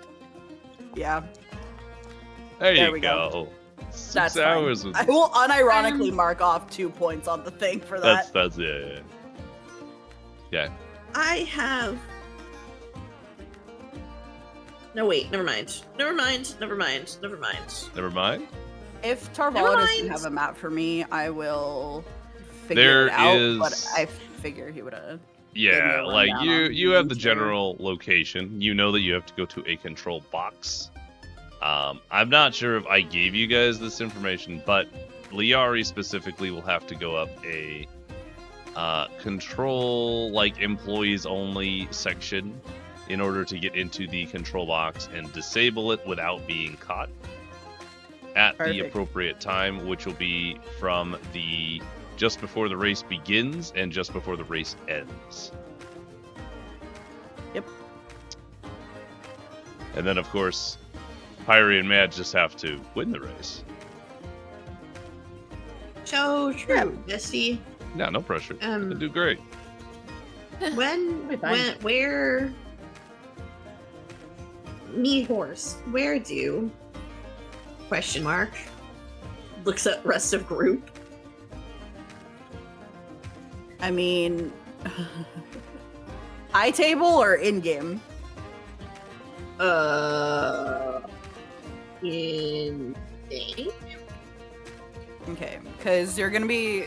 High table, you're going to be checking in with Mads, so at some point you are going to have to turn into horse for Mads to check you in so you can be stabled, and then at some point you may or may not have to do it again to re-up your wild shift, on top of the fact that closer to the race you have to undo it anyway to cast any spells that you wanted to cast on yourself for advantages and then turn back into horse.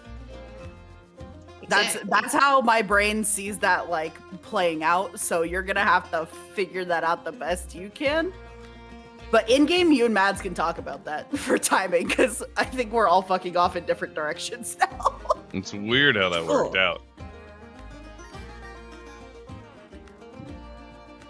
Awesome, cool. I have no clue what's happening or where I'm going, but awesome. In game over here. You see my ping on DMAP? I'm moving. If you see ping on the map, oh, I've been yoinked. Yep, Mr. Jam moved. And yoinkies. I'm just gonna yoink people. So, any words for the group before you break up? I mean, we're still mentally connected, so That's we can talk if need be. If anyone has a wee woo, but yeah. Wish us luck. Oh yeah, you got it. I'm gonna slap Mads on the ass. I'm gonna slap both of them like a sports game. You know, just like, you guys got it. Go win these. And walk off. True. It was a little awkward to get both Pyrie and Mads on the same slab because I kind of have to, like, diagonally slant myself, you know? The amount of short jokes is so great. That wasn't even a joke. That's just, like, I'm painting the picture of logistics. If you find it humorous. That's on you. Yeah, sure. So, we'll start off with Mads and Pyrie. As Joe heads off with Tarvalo to the High Rollers box, Mads and Pyrie make their way towards the stable. At what point would you... I assume you'd like to find a fairly private location in which to transform into a horse. Yes, please. Will you go ahead, both privacy. Mads and Pyrie, give me a perception roll. We'll go with perception. Perception.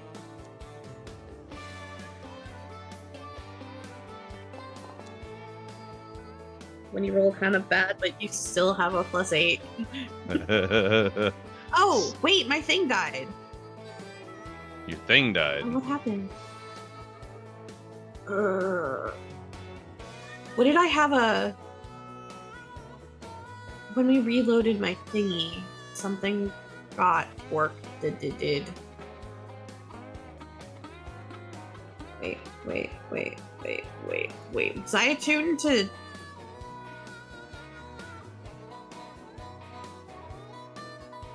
It was nature. That's what it was. Okay. Yep. I just saw it. It's because we have that one manually set up, so. Yeah. I feel like there was something else that I had too, and I don't remember what it is now. I feel like we always go through that. That would be a good thing to write down in your, like, section, like all the things that are manual on your end? I think it's just Just the as we ring, remember right? them. Because before it was Yeah, the ring armor with the wasn't nature equipped. proficiency.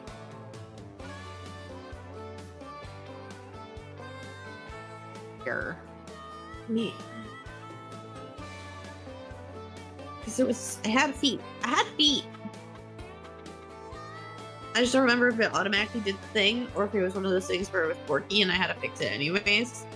Oh, if there's more, I'm just then I'm looking at not the sure what things. it is. I was just looking at the thing and I went, this is wrong. That's what she says. Nope, we're good. Okay. Wait. It automatically made proficient. Okay. So, Pyrie and Mads, as you guys make your way along the edge of this enormous arena, you can see people starting to kind of head in. And as you make your way around, you do find yourself kind of a nice little cozy alley that is probably used for some kind of illegal gambling portions. Nefarious activities? Absolutely. Oh my god. Oh my god, it's crazy. And That's you nutty. think it's pretty well hidden. You're probably safe to transform here. Cool. Awesome. That's the wrong tab. I'm a horse. I'm a horse. What? All right. Pyrie, you are a horse now. So for all intents and I'm a purposes, horse. your token is a horse. A horse. All right. Now, how do you guys approach this stable exactly? Walking up with bit in hand? Are you riding, Pyrie? Like, what's the plan here? I would imagine that I'm like just standing next to Pyrie and I'm walking her towards the stable. Okay. Simply follows Mads. So, as you guys make your way to this stable, you see that the pasture itself is mostly green with a lot of like patchy grass. Obviously, this particular stabled area is pretty well munched on by the horses that stay in the area. The small building that is the obvious location that you're supposed to make your way to seems to be a very small wooden shack. There's also lots of like hitching posts. There's a trough that has some really questionable water in it. And there are feed troughs that have no feed in them at all. So there's all that. As you make your way up to this cramped wooden shack, you get a lot of like this thick hay smell. Like it's been here a long time. It does not look like that you can bring Pyrie inside of this building, so you will have to hitch Pyrie to a post outside. Cool. I will Teach use me responsibly. whatever skills I managed to get from that. So you kind of remember mostly how to do a hitch, but also I guess you don't really have to worry about Pyrie leaving, so it looks convincing enough. So Cool. we'll skip that skill check.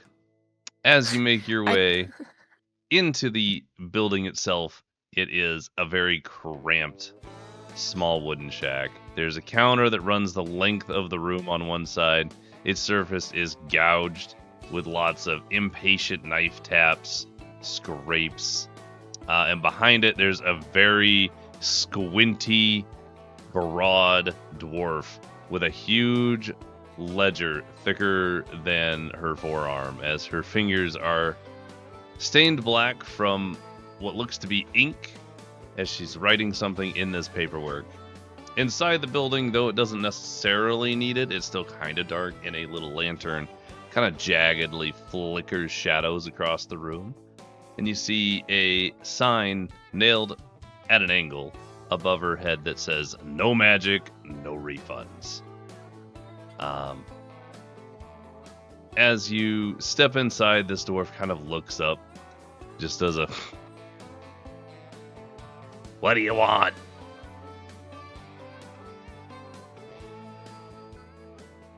Hi, I'd like to register my horse and myself.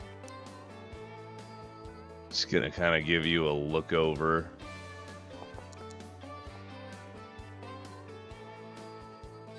Name?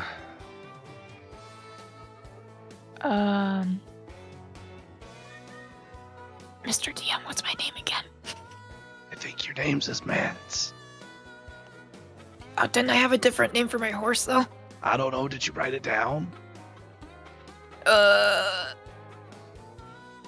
That's a good question. It was like mythical. It was something. It was something. Did you write it down? I sure didn't. No, it's in there. It's in there. It's in there. It's in there. It In the is? player notes. Something. Blaine was nice and did it for you. I But was where? named something silly. Your Midnight Mirage. Well, Pyre is Midnight Mirage. I don't Oh, think you I see, had I a see. different name though. Yeah, in player notes if you scroll up through like our library cards and stuff. Well, I just say Midnight Mirage. Yeah. Is that what you Sure, say yeah. to the dwarf? Yep. Just gets this long sigh out the nose. Your name. Well, I guess I'll just tell him my name. Which is Mads? Yeah, because I don't know what the other one is. All right, Mads. What a original name that you've made up. What's the name of your Thanks. horse? Midnight Mirage. Age of horse? 2? You're racing a 2-year-old Two is horse? awesome. What was the question? You're racing a 2-year-old horse? What's a Yep. good for a horse? Trust me. She's something very special. Persuasion or deception, your choice. However you want to roll that.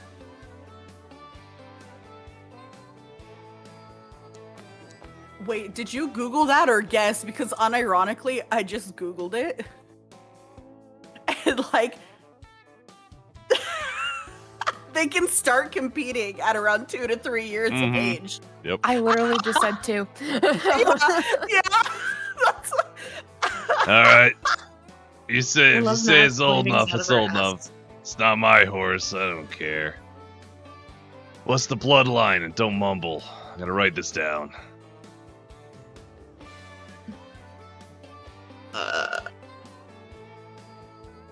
Where's your horse from is what that means. I'll also take your writ.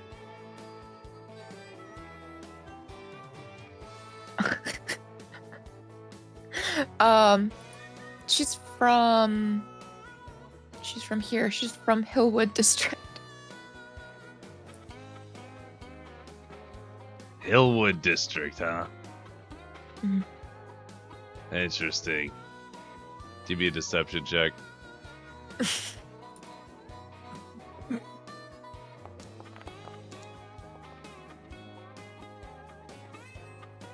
I gotta roll my half. Hang on. Oh my god.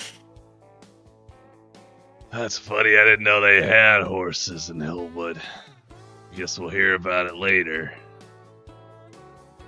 Yeah. Wonderful. Perfect. Sign here. And she's just gonna slide this really just the most awful form written out in the worst scrawl towards you in a big ledger. And there's like a line with an X where you're supposed to sign. I'll go ahead and sign it. So, She takes it back, kind of looks at it, sets the book on the table. Wonderful. It's all checked in. We'll make sure that the Midnight Mirage has a pleasant stay until it's delivered to you in the arena. Please make your way through the Jockey entrance. And she's going to just point out the door to like this little doorway leading into the arena through the stables. Right about here. Okay. Make your way to the Jockey waiting room. Thank you. And then I'll head off. I'd also mentally like to say to Pyre, your name is Midnight Mirage. And you're all checked in. Oh yeah. Perfect. So, Mads, you make your way into the arena, and I want you to imagine like you go to a big arena like you would in real life, and there's always like this giant concrete shitty hallway with like torn up posters and stuff. So it's like that. There's just really dated posters. It's filled with like hay, dust, and dirt all through the hallways. If you had allergies, they'd be going crazy. You eventually make your way into a very cramped and small room. Or, well, not quite yet. You gotta get there first. So you start walking down these hallways. And that's where we're gonna leave you. Hyrie. Yeah. After probably like 20 minutes or so, this stubby dwarf woman comes out. Kind of looks you up and down with some squinty eyes. Is like, this horse is actually gonna win anything. She comes out with like what looks to be some kind of clay almost. Kind of the stuff that like the dentist puts in your mouth to get a mold of your teeth. And comes over and like gives you a pretty firm pat on the side before trying to lift up your front leg, and she's gonna press the clay into your hoof. How do you react to this?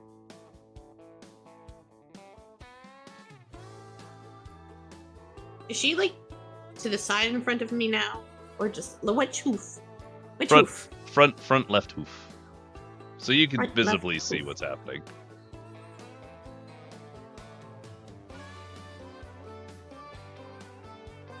Can I lick her face? Absolutely. Fantastic. Are you just going One for of those, like funny like you know when horses like they see something that they kind of want to attempt to chew and they do that funny like tongue thing to like grab it. yeah, a little curl. Yeah, that's what I'm gonna do towards her face. All right. So you they're not really paying attention. They're currently putting your hoof into clay. Looks like they're getting some kind of imprint. And as they kind of look up, that's a good as your tongue just completely envelops their whole face and just does that slide up the whole thing, gets like the top of their hair as it kind of like whips up and then slaps down. The hair in the front of their head is wet now from saliva and sticks to their head, and they just have this sheen of horse saliva as they just stand in disbelief staring at you.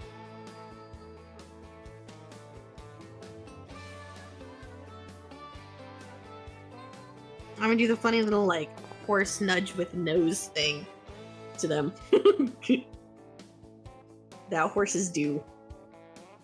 No, we're not friends. It's just gonna like take one of her hands and kind of wipe the vast majority of the saliva off and like whip it off the hand. I don't like you. She's gonna. Probably gonna lick her face again.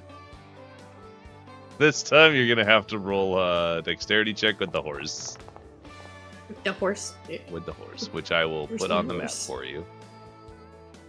Where's my horse? Big horse. Big horse. You say dexterity check? Dexterity check.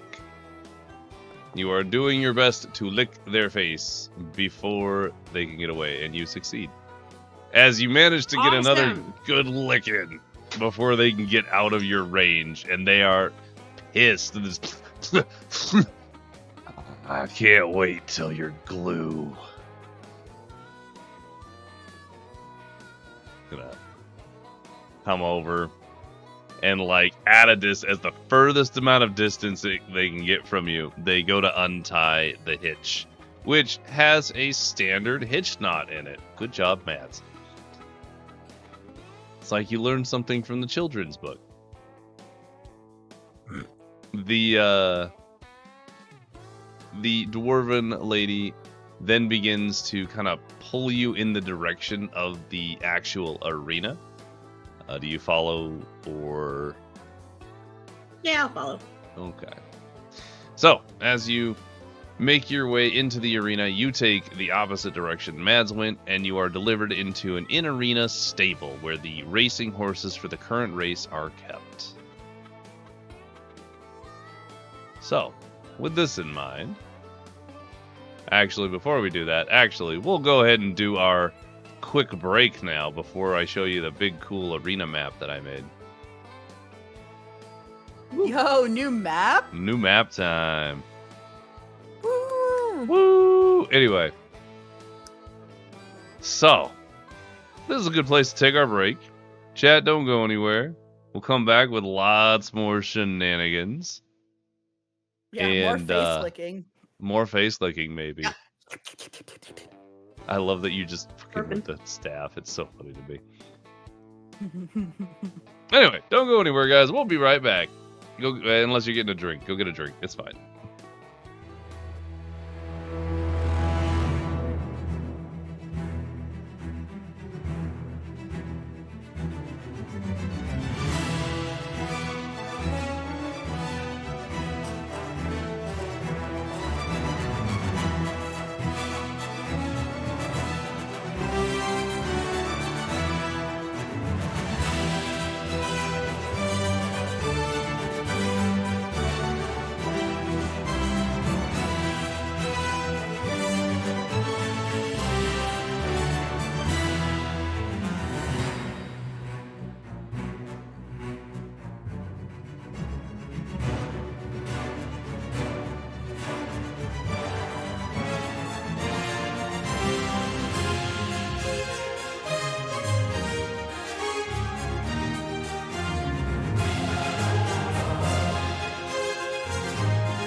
Welcome back, everybody, Whoa. to part 2 of the Dusk Derby. And let two me- more panty rolls, Mr. DM. I'd like to roll to not lose your panties at this point. Hey! There's one. Oh, that was close. I see the 20. Mhm. And 2. That was close in the wrong direction. Yo! But you didn't lose any, so that's important. Yippee. You're keeping them. All right. So enjoy this beautiful derby map. There are a couple of things to note. One, you should all have shared vision and be able to see things in other places when they become available. You each have your own special individual areas. So that'll be fun. Now, as we get started here, who would like to go first? I'll go first. So proud. So, Mads, as you are making your way off in the in the arena towards the Jockey Lounge. I'm trying to remember what I actually called it. The Jockey Waiting Room. You are... Let me pull this up momentarily.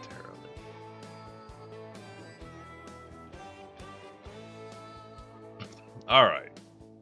So, while you're making your way through this arena, you do come across an individual who seems to be just standing in the middle of the walkway, seemingly waiting for you specifically as you approach. Let me provide you with the proper sounds.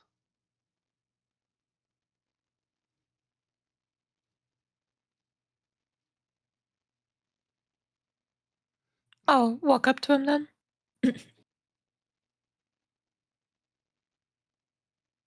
Come on, sound.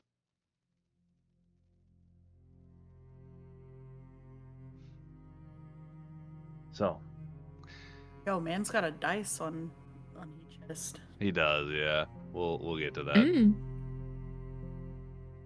So, Mads, as you are making your way through these stone hallways, the light coming from the exterior slats, providing sunlight.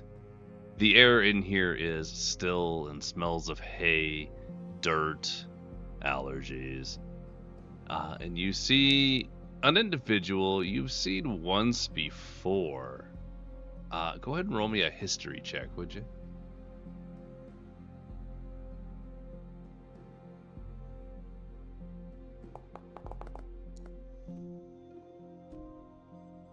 Well, you can't place where they're from. But Rip. as this person kind of steps out of the shadowy portion, standing up straight in the center of the hallway, you do catch on their cloak, there seems to be a brooch. Seems to be a carnelian gem broken in two.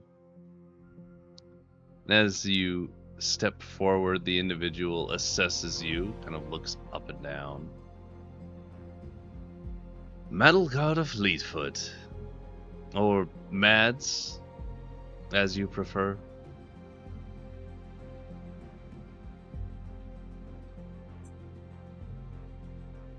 Hi. It's been a long time. It hasn't been confused. that long. I've seen you recently. I believe it was in that swill of a tavern. You were Yes, fighting indeed. those incompetent, I don't know, rainbow swirls, whatever they call themselves. Mm-hmm. Yes, they did make quite a fuss, didn't they? Oh, lovely to see you again then. She's gonna hold her hand out. I don't know how far you're gonna try and go past her or not, but if you're close enough, she will put her hand on your shoulder if you're close enough. I'd like to stay away from her. Okay. Then she'll just put her hand up in a go no further kind of motion. The twins send their regards. And she doesn't smile, but you watch as she withdraws a folded piece of parchment with a small seal in the shape of a carnelian gem and holds it out to you. Says, "You've been missed. Not many walk away from the clan, and fewer still breathe afterwards." Well, I can't say that I missed any of you, so. Oh, But thank you for whatever this interaction is. this is a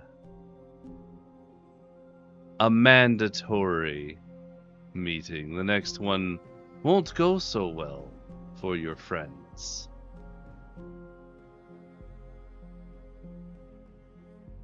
She holds the little parchment out again. I'll take it. Wonderful. You're required tomorrow at midnight. The southernmost docks in the slums. Don't be late. And she's going Can I know? turn and start walking away. Oh, okay. The note just repeats those instructions very simply. Does it say like who? Like, is there a from? Based on the conversation, We can assume it's the twins. the twins. Okay. Yep. That was all I wanted to clarify. That'll be who is cordially inviting you. So anyway, Anyway, we're gonna ignore that because I gotta lock in and ride this horse. So, ignoring all that. all right. So I'm loving the honky-tonk music in the background, by the way. It's Isn't very it? funny to me. isn't it great? I had so much fun picking music for this place. Now, quick question for everybody. In the top left corner of this map, there should now be a revealed area that Mads is in. In theory, all of Correct. you should be able to see it, Ugh. I do. because you now share Okay. vision. How do I do the zoomy outy thing again? I did the Oh. zoom in and then I can't Uh, out. Go to gears, configure settings. It's under the actual zoom pan options. Ugh. And then you'll just unclick zoom around cursor. Oh. I don't know why that is the Ha! issue. It What? like super zoomed on Mad's face and I went, Nice. Like, Too much. hello. Okay. Back to this. Wait, there's two Mads. There are actually multiple of everybody on this particular map. Okay. Because you guys are kind of all over the place. Here we are. 50. Yeah, there's a lot going on because y'all are split up. So, Mads, putting the unfortunate meeting out of your mind for the time being, you finally make your way to a small, partially dilapidated room that is behind two very almost ripped off the wall swinging doors, much like a saloon. And inside, you find a dingy, windowless cellar beneath the stands. The walls are plastered with peeling posters of past champions. Many of their faces are scratched out or defaced with mustaches or other less sightly things. You find that a single cracked mirror hangs over a basin of murky water just next to the door. And there are wooden benches that currently are groaning under the weight of a combination of nervous jockeys and silent protagonists. Many of them muttering either to themselves, small prayers, even some gulping from flasks or entire bottles. The air in this room reeks of whiskey and stale sweat.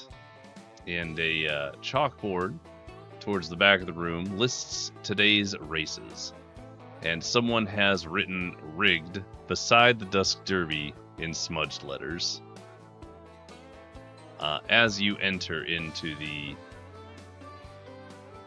As you take stock of this place, looking around, you see a mixture of individuals. You see someone who looks more like a bandit than a rider. You see a man in a black cowl, black robe, black gloves, and a skull-faced mask sitting silently at a table towards the left.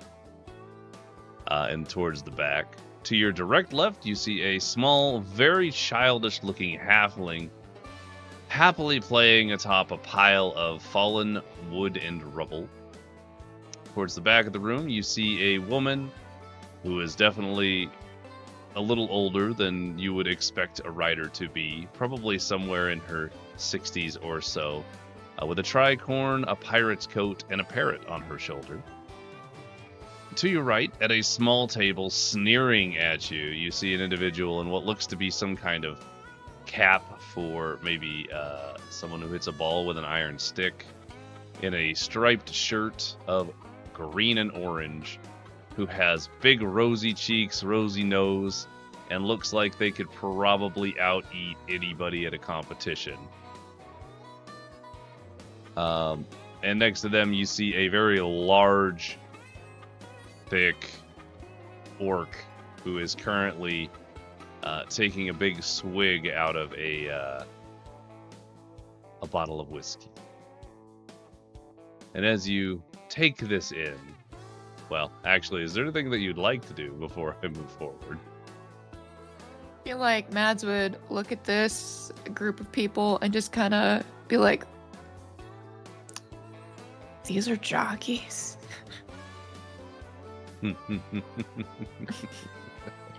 But no. The individual in the yellow and green, the yellow and green shirt stands up, and they are significantly shorter than you first thought. They're not a halfling. They're not anybody. They're just very short. They only stand about a foot taller than you do. I do only have pictures of them on horses, so please enjoy that. And as they get up, you hear the jingling as a whole bunch of medals pinned to their shirt underneath their belt line clank and clingle against one another as they take a couple of steps towards you. And who are you supposed to be? I'm Mads. And you? He's gonna look at the orc. Just doesn't even know who I am. I'm Cedric Vane, best jockey you'll ever see. Oh, really? What's so, wonderful about you, then? Well, I don't know if you've noticed that he's gonna jingle his hip a little bit so that all the metals clank against each other again. Obviously, I win a lot. Well, I look forward to beating you today, then.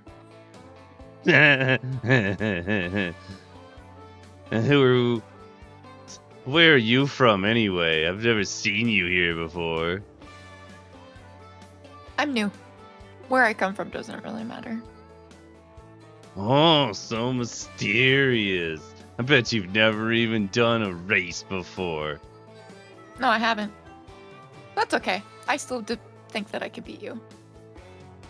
Are you... Mads is gonna smugly, kind of just, staunch off. Give me an intimidation on that, please, would you? Oh, time for Mad Dog and Mads. Let's go. Ooh! Yeah. Oh, I thought that was gonna be a 3. I thought it was gonna be the 3 as well. Alright, as you kind of stomp off to the side, Cedric stands there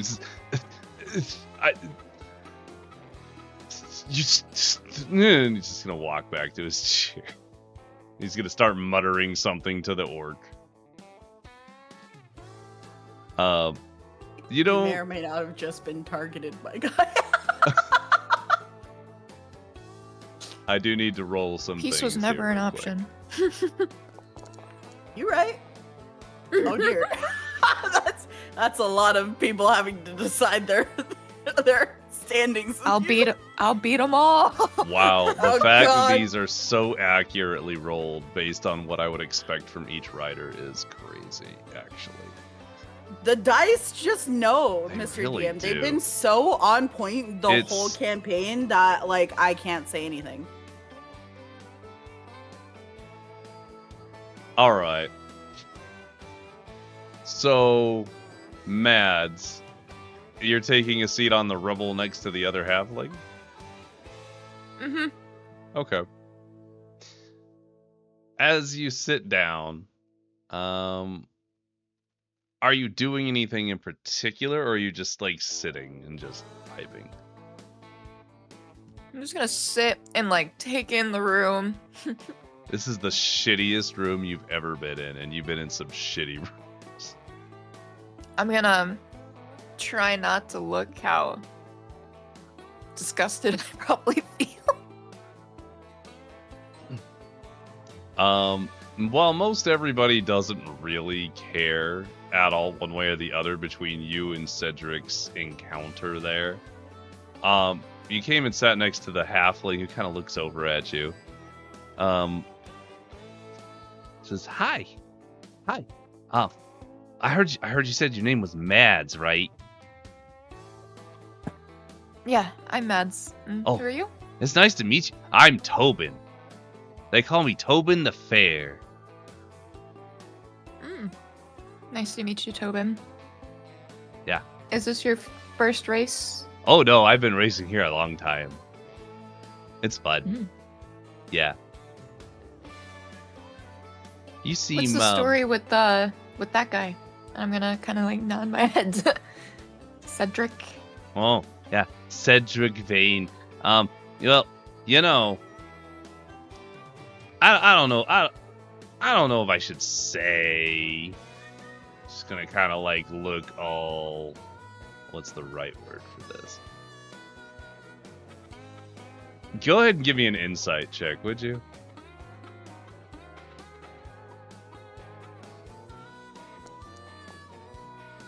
All right. You've been around enough people. This person knows some stuff, and they're just kind of playing dumb a little bit. So they're kind of just slowing the conversation down. I would like to like kind of move towards them and kind of like get really close to him in a hushed tone, just be like, "It's okay, like you can tell me." Try to like be really persistent. I'm one thing this person. All right. They do not have a lot of inhibition because they are seeking. So Tobin kind of leans in with you. It like basically bumps heads with you. Okay. All right. So okay, that Cedric guy, he usually wins, but he only wins because the races are usually rigged because Harlan he doesn't like to lose, and he chooses Cedric to be his mascot for the races because Cedric just sucks up to him all the time. That's why he's got all those little trophies on his little waistband. It's stupid. So I usually win by luck. But usually, what I have to do if I ever want to win is I kind of have to like sabotage him. It's pretty fun, actually. So what do they do to win? Like how do they rig it?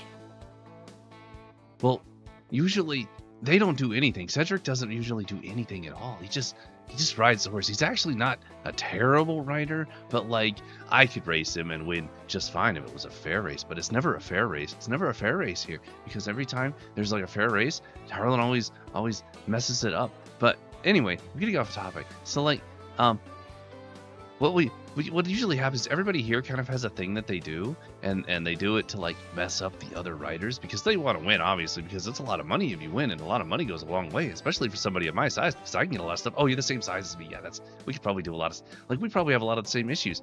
I'm gonna look at it. Focus, Tobin. Focus. What do they do to rig the race? Okay. Yeah, sorry, I got off track. I get off track pretty hard. So there's, I don't know if you're familiar with how this particular race works. There's the only one. There's like a big room, and they have like a magic thing up there, and it prevents us from doing magical stuff to each other to win the race. But Cedric kind of doesn't have to adhere to those rules because Harlan rigs the races. so he can kind of do whatever he wants. And he's got this little magic boosty thing he does in the third lap. He does it and he goes really fast, and he always gets ahead in the third round. So usually what we have to do is all of us have our own way of doing it, but we kind of mess with each other as we're riding, especially with Cedric, because nobody really likes Cedric. Oh, except for Jack. Jack likes Cedric. As you can see, Jack's sitting over there and just gonna point at the orc. He's kind of dumb though. So like he's not the smartest guy. So like that's probably why he likes Cedric, because Cedric only likes to hear the sound of his own voice, and like it's just gonna go on like this for a while. But the takeaway here, after you kind of parse through this insane conversation, everybody seems to do something a little underhanded to get ahead in the race. Cedric seems to only have essentially a nitro boost in the third round. That is I would like to sanctioned. mentally to the group, and specifically Layari, so that way they can watch out for it, but I'd like to specifically say like what just happened in that sorry, I forgot their name in this moment. Tobin or Cedric. Tobin, thank you. No, the other one. The one that Cedric works for. Oh, Harlan Vex. Harland, thank you. I'd like to specifically say that Harland does something specifically in the third round to boost Cedric, and that there's some sort of field that makes it so that way we can't do magic when we're on the field. Right. each other. That's the thing that I'm gonna go shut down. Yeah. So I just want Yeah. to mentally tell you all of that. Awesome. Good luck. 'Cause I can shut down the thing that prevents you from doing magic, but I can't do anything about other people also doing magic. We'll be fine. I hope. Yeah, you got that. All you. So,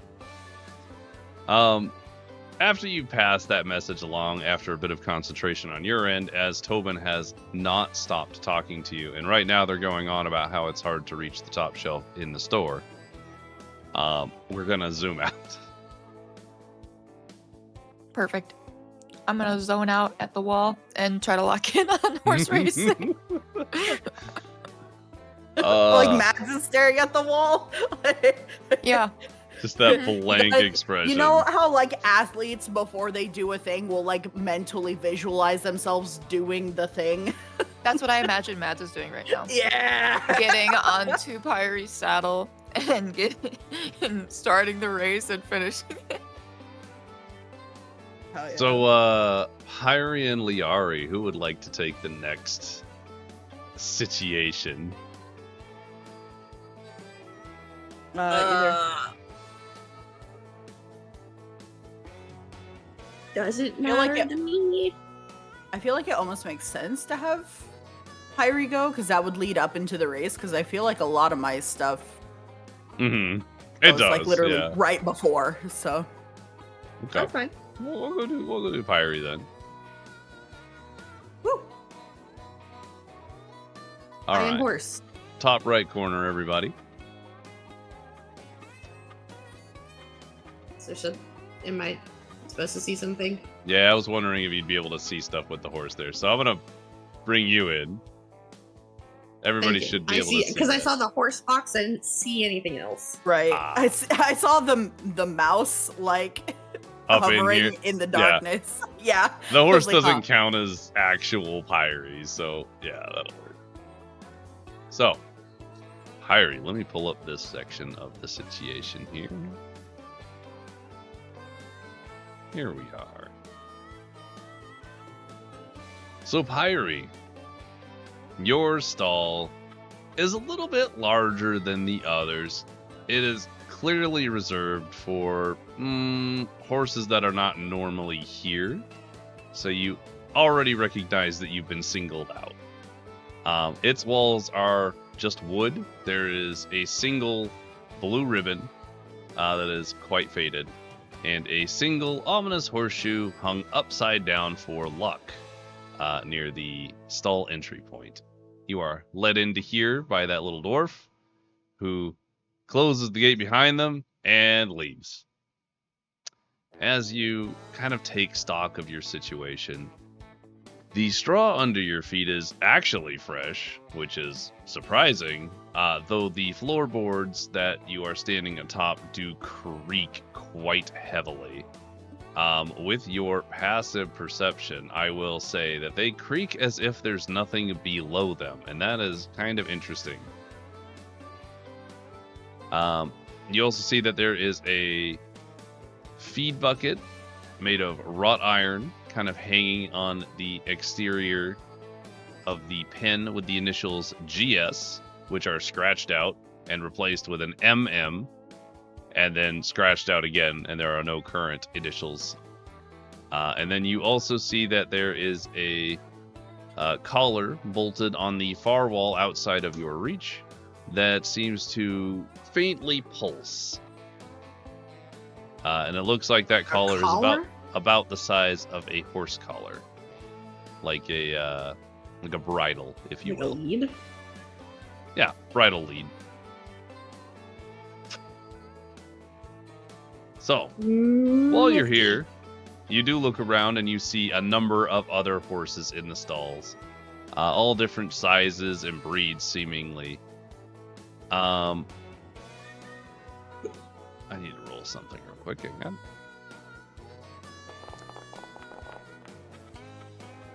All right. 3 out of the 4 horses are just kind of like chilling and doing their own thing. But this one right here across from you is staring directly at you like they know something is off.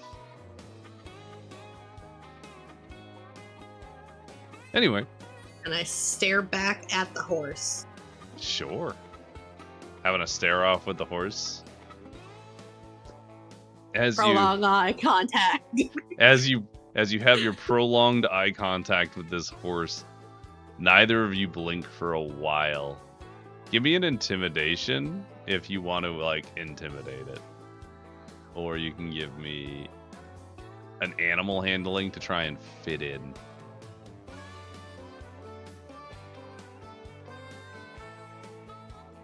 Would that be as the horse or as me? The intimidation would be as you. Animal handling would also be as you because you're interacting. This is going to get kind of weird, but you're interacting with an animal. Even though you're the animal, you still know how to interact with an animal in general as Pyre. So those will come from you. Yeah, because wasn't the deal physical rolls were Yeah. physically horse I love stats that. and mental rolls are mentally Pyre? Well, I love that I rolled a nat 1 on something I have a +8 on. So good. Pyre, you try and act like a normal horse, and instead of making that one horse that kind of like figured out you're not right, like be normal, it starts to snort and be like, and all the other horses are kind of now paying attention to you a lot more.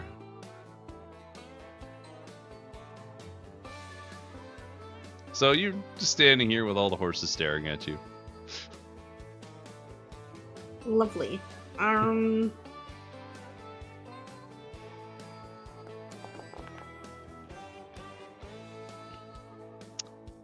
At this point, you hear a very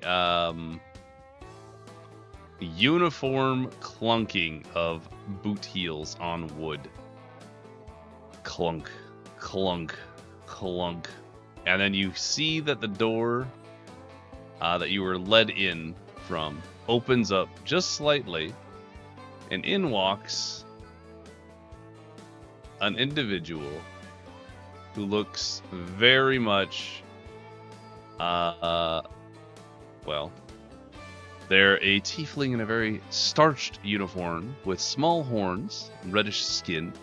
They have what looks to be some kind of strange glass eye with a monocle case over it, which kind of does a little zzz, zzz, zzz as it zooms around the room, looking in different directions than her actual eye.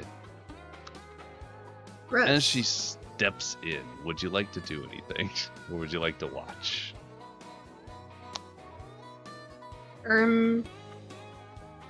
Methinks I will simply watch for now. Thanks. Observe the creepy little lady. So this woman takes a step forward next to this horse, who stands still as a board as she steps forward. She looks very closely between the eyes, kind of runs her hand through the hair, seemingly looking for something. With your passive perception, she's obviously giving the horse a pat down as she steps into the actual pen and starts checking the horse for any abnormalities or changes or anything like that. This one seems perfectly safe. She steps back out. She does the same thing. She kind of steps into this corral and does the same thing. Kind of pats down the horse, and that eye just continues just spinning around. The horses look horribly uncomfortable as she kind of checks them out. And eventually, she goes through each one of them kind of backing away a little bit. Eventually, she finishes up this last one. And then she turns and looks at you. Please go ahead.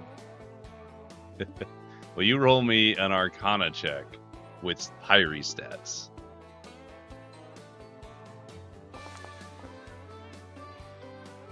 Ooh, very good. DC was 16. As she steps forward, she looks at you very closely, and that little eye is whirring wildly. And she kind of steps into the pen and gives you a real good look-see.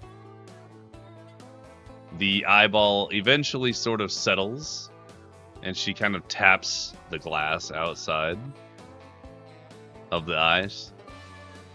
That is very strange. Is she like in front of me, like in the pen, or is she just like outside? She has stepped into the pen with you. Awesome! I'm gonna lick the funny glass eyeball. All Would right. you like the funny horse? Yeah, horse give me a nose horse and the G thing of dexterity just, check. Like, what like pokes? Dexterity? Ooh. Boy, that is not good for her. No. She did not roll well, even with her modifier. So as she steps into the pen, she begins to start the pat down by kind of grabbing your head and starting to feel through the hair of your mane. And as she grabs your head, you just right across the eyeballs.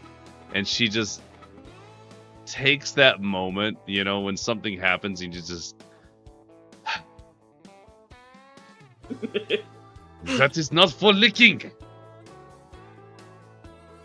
Just gonna kind of push your head away from her with one hand and continue combing through your mane.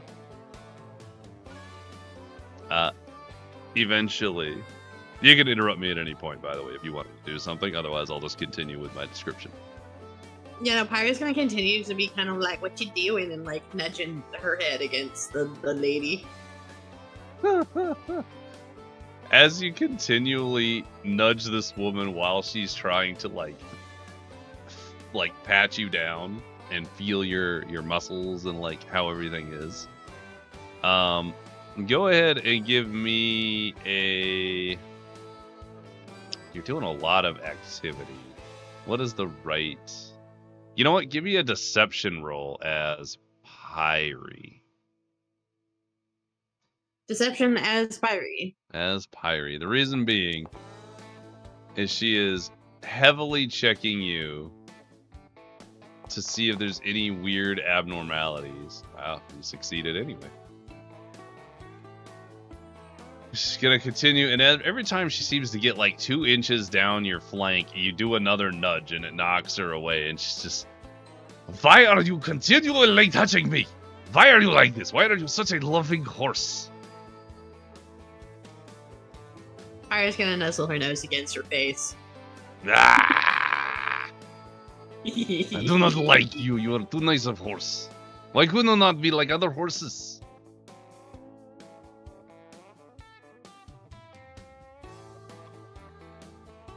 Hee. Eventually, she kind of finishes checking you out. And as she does not find anything inherently wrong with you. Very good. Now for the 50.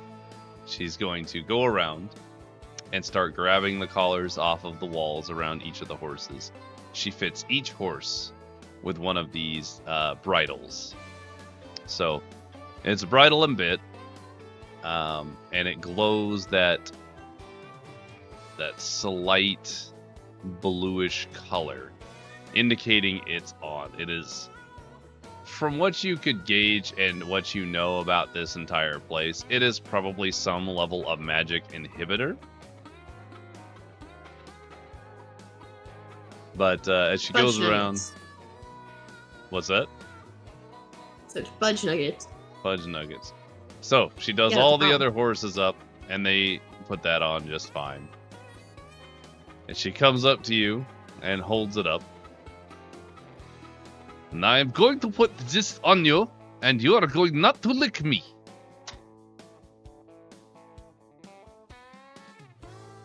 Yeah, I'm gonna lick her.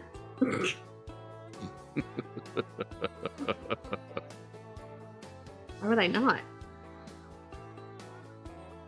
Alright, go ahead and give me another dexterity check with the horse. Oh boy. Even with her modifier, that's not good. Oh. No. Alright, you go ahead and stick your tongue out to, like, get the lick. And she manages to kind of, like, almost sidestep away and shove the bit into your horse mouth. And then pulls the magical bridle over your head. You're familiar with what the bridle is because you've had that during your practice, so you're not losing your shit. But as it gets put on your head, you do feel like you have some part of you snuffed a little bit. It's very interesting because you have something that you can't quite reach anymore, and you didn't know that was a thing. And as she puts it on, she's like, very good try. You almost got lick, but not today.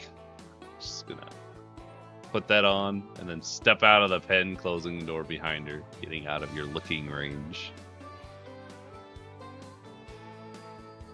Now, you will all be racing later. You're very exciting to go racing. Yes, yes. She's going to kind of start leaving the room. Just gonna give you one more look, Pyrie. Yeah. Yeah. She gives you one more look. Just kind of does the squinty eye with her regular eye and then leaves the room. You have successfully, seemingly convinced the stable master that you are a normal horse. I am Hunt. As a note, with that bridle on, you cannot use any magic. Does that include dispelling magic? What if the magic was already happening at the time that it was on me? Well, that's why you're still a horse. Cool. So, like, obviously I can still talk in funny group chat. Trying to think of anything else. Can I dispel things though? Like turn things off? You could, theoretically. You'd assume anyway, but you'd probably have to get the bridle off to use the magic. But technically I wouldn't be using magic, it'd be getting rid of the magic? Is that still considered magic? Yes. To dispel something, it is still technically considered magic, and consider your magic is nullified at the moment. So you're unironically just waiting for the timer to run out, I guess. Good luck. I mean, my horse thing only. How long does my horse thing? 4 hours. True. So it'll be about an hour from when you got to the stable to here. And then it'll probably be another hour-ish before the races begin. So, theoretically, there should be enough time unless something happens. I don't know. Or can try to knock off Bridle from Sylph? Yes, maybe. You could definitely give it a try. Awesome. If you're gonna try I'll and wait knock for now. the... Did you want to try it right now? No, I'll wait for now. Okay. Well So then, now we wait. Pyrie, you now just get to stay in this nice stable with these very suspicious horses. As we make our way to Liari. I think you mean Agent 47. As we make our way to Agent 47. Uh-huh. And then plays the like James Bond. Dun dun. If I dun, had it in here, dun, I'd totally play it. dun, dun, dun, I don't dun, dun, have- dun. I don't have that kind of music, but I do have this kind of music.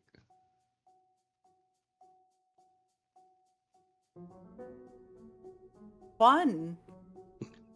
Kind of Pink Panther-esque. I vibe with this. Hilarious. I'll In fucks any with case, this. I can do some shenanigans to this. so Liari, you came in the normal way. And in the actual track itself, it's from your point of view, being inside and being able to see it from the stands. It is a vast oval coliseum, accented by sweeping archways and palm-carved pillars. Banners of sea blue, and gold are fluttering between the archways and along the walls. And there are carved statues of galloping horses along the upper rim. And this big oval seems to capture the scent of the salty air that flows over the city in its sun-baked limestone walls. The actual interior of the Colosseum is a large circular horse track, very high table, very Roman inspired, which is surprisingly clean. Well, actually, for you, it's quite nice actually, and fit for a nice competition. The areas are pretty clean, obviously taken care of to some extent for the guests. The smooth track, the seating, and polished stonework pillars give it quite a gravitas of a prestigious arena. Filing in around you are going to be quite a number of individuals, all heading either to a betting booth to place their wagers on the horses available, or finding proper seating so they can get a great view of the race itself. Down on the actual field, there is a small medical station and a space in the center for the winners to kind of ride around in, that has some small trees, kind of allowing a little bit of like decor, if you will. Now, after seeing all that, go ahead and roll me an investigation roll, would you? To find a... Wow. Well, thank God. Damn. All I right. love having a minimum because Honestly. Okay, so, Liari, with that investigation roll, you do see your goal, which is a large box Oh wait, that's the wrong description. Hang on. Down here. Across to the left of the entry point, at the very highest point of the arena, seems to be a large stone box with what looks to be a glass window looking down on the arena. Directly across from that, you see another stone box with a much more well-maintained glass window. And from here, you can also see that behind it are people in ridiculous opulence. With a 13 investigation, you would be able to assume that is probably where Tarvalo is, and likely Harlan as well. And Joe will also be there because Joe. But your goal is going to be the box across from that on the left. So you start to look for a way to get up. Or are you trying to find a worker, as you stated? Yeah, I'm gonna try and... Well, okay, so that plan is mainly if there's like a clear sort of like outfit that people who work at the stadium wear to like identify employees, you know what I'm saying? Or like if they have some sort of badge that gets them into places that guests shouldn't be. That's what that plan is for. Okay. So with that investigation roll, looking around, you see a handful of people that are in some kind of guard-like uniform. But even the people behind the ticket booth and where they do the actual bets don't seem to have like a particular dress code. It looks to be like it's just poorly managed. Well, that's good for me. Then I'm going to give up on stealing a worker's clothes because that is irrelevant. And I am just going to bullshit my way if someone says one way or the other. But here we go. All right. So let's get closer to the area that I need to be and kind of scope out ways in and out. If I see people going in and out, if the room sounds empty, full. So, that kind of dealio. As you kind of scope out the area nearest the box, you do find that there is one pathway or one archway leading out to from what you can see from where you can stand, leading out to a stairway that probably leads up to that control booth itself. Okay. There seems to be one guard standing place. He is an individual that is wearing a pretty beaten down set of leathers, as well as kind of a chain overshirt. He just seems to have a sword sheath and just stands in the space, blocking anybody from going that way. There also seems to be like a small rope tied as an obvious like deterrent. Passing around this area is going to be a lot of people. There's a lot of chairs and seating around them as well. So there's lots of activity in this area.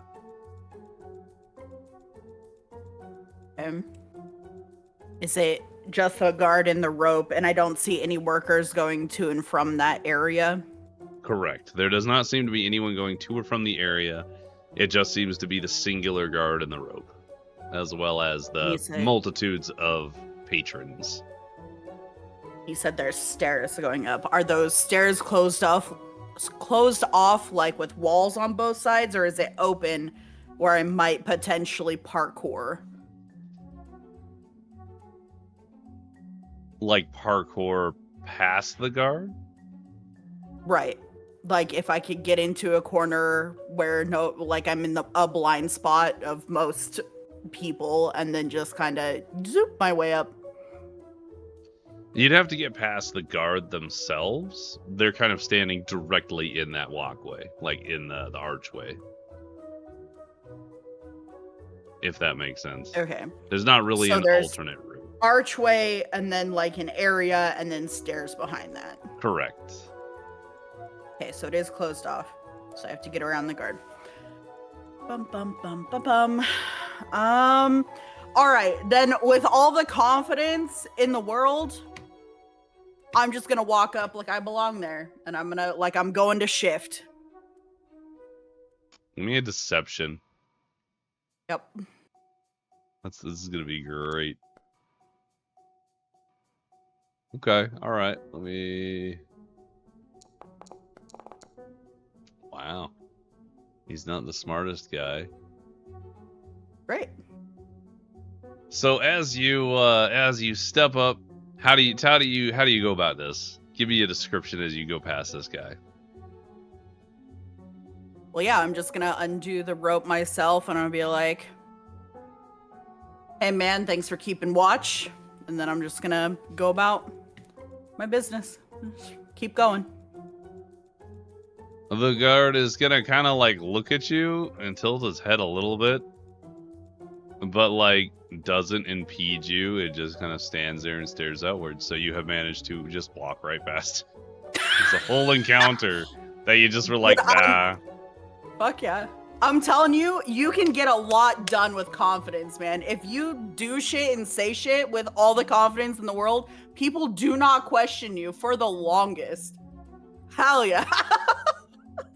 For fucking go. real. We're in. All right. So, bottom left corner, everybody. Liari. If you can't tell from the stylization, because I did what I could for height, you are quite a distance up, having taken many stairs to reach this point of height. You are likely at least... hang on, I gotta do some math here. You're probably at least 50 or so feet off the ground, if not higher. Let's go ahead and say 50 to 70 feet up. On a single... As you pull out and start walking up this staircase, it goes from being a pretty large one with a nice railing to a narrow, crumbling staircase, which is barely wide enough for a single person that weaves up the back of these stands. Obviously, there has been no care put into this, and it's a stark transition from what seems to be fairly well-kept interior for clientele to this. Giving it a closer look, you also see that these steps are worn pretty smoothly, likely from however long this has been here, and people making their way up nervously as they're closer to the wall than you would expect. As you continue to take your steps up here and look closely, you see that all of the mortar between the stones on this staircase have started to flake away with every bit of movement. And the tiny amount of railing that is still attached is more rust than actual iron. Jesus. So, yeah, it's not People great. work up here? Yep. The fuck? OSHA hates this place. So, Liari, what I'm going to have you do is please give me a dexterity check as you make your way along this staircase. Sure. Beautifully done. You keep your back mostly against the wall as you curl up this curvy little staircase here until you reach the very top of it.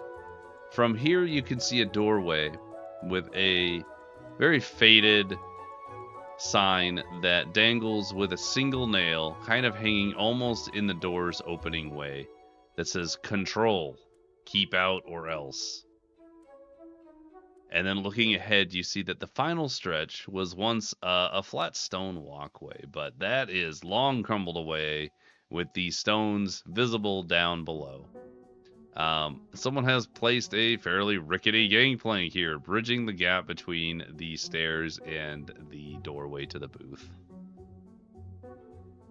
So Mentally, I'm gonna reach out to the group and I'm gonna be like, Guys, this place is more ghetto than the slums. I'm so glad we're getting Tarvalo this place. He's probably gonna fix this shit up. Like, this is an OSHA violation. Though I'm surprised workers have probably died on their way to work here. This is absolutely fucking insane. I hope y'all are having better luck, because this is ridiculous behavior. Mentally, it's bad on my end too. This jockey, like, locker room that I'm in is a pigsty. Unbelievable. God. I had fresh hay, but then there was people there's a lady that came around and she had a funny eyeball. And she put a funny bridle on me and now I can't do anything and I'm pretty sure the floor underneath me is hollow. Oh. Good luck with that. Mads, can you do anything about that? Nope, trying to lock in. All right. Wow, you guys are having a hard time. There's like some delicious pastries up here. This is great. Oh, honey, you have the best job.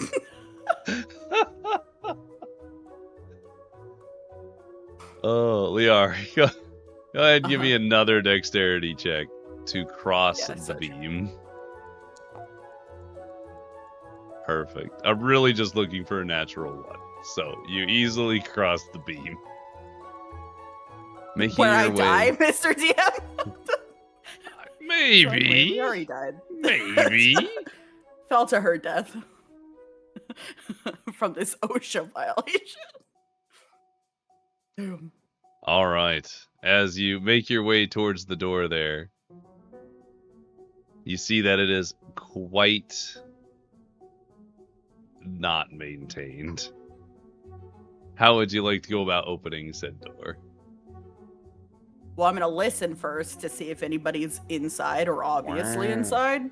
Yeah, give me a perception check. Sure. Do I see anything today? Some stuff. You see a door. Sure do. You hear a slight coming from inside. Like a snore? Yeah. I don't know if that picked up my snore or not.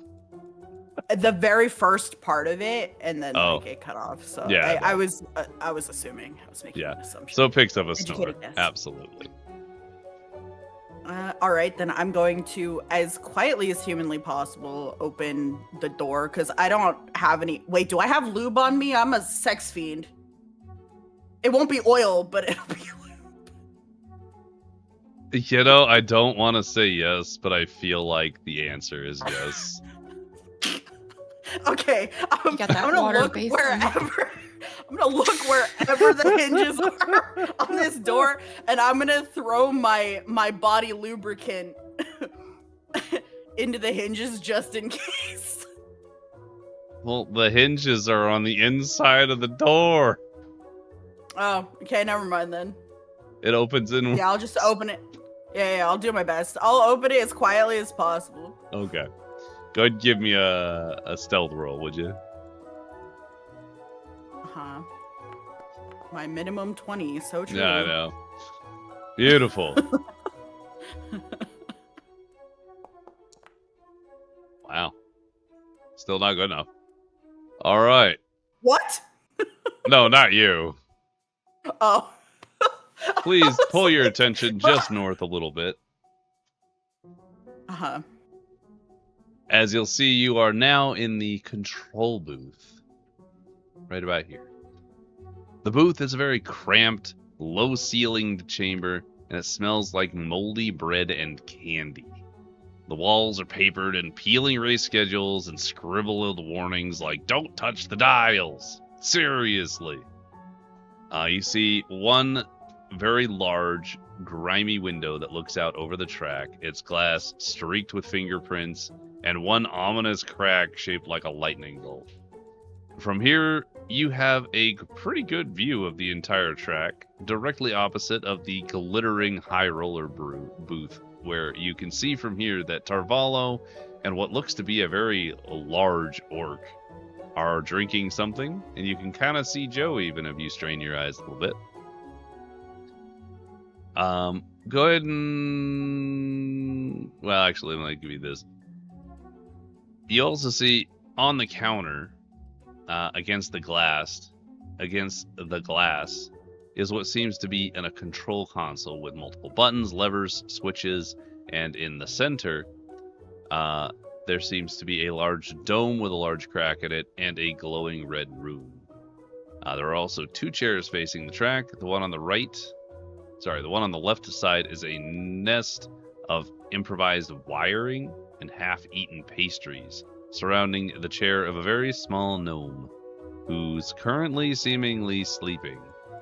The other chair is empty, and though there does seem to be a small bowl filled with what looks like fingers sitting on the console. Okay, So. do I see this guy that's kind of to the side of me here?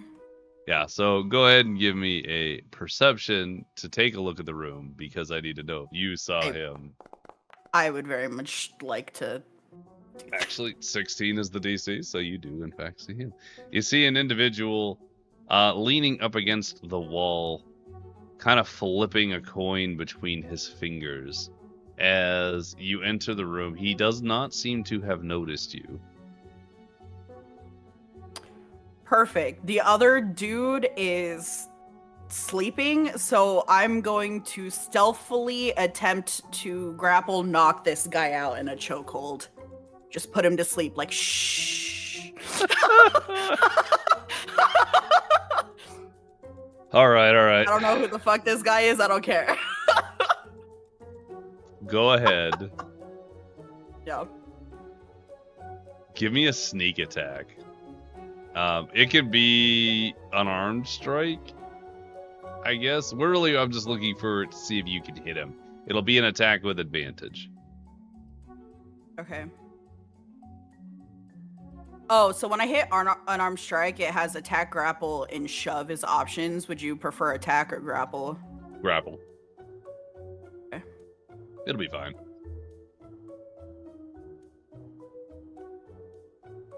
Oh, that does like a saving throw thing instead. So All right. I guess we'll That's just roll fine. the attack then. Question Yeah, mark? just roll the attack. It'll be fine.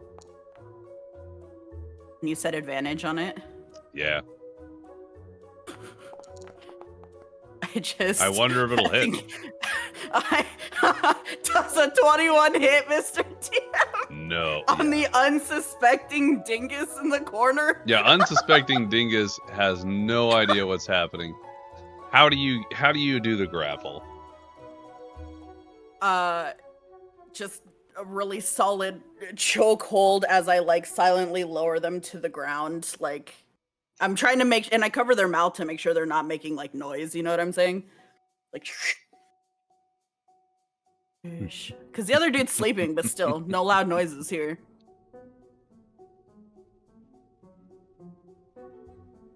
Okay, hang on. I actually have to look something up real quick.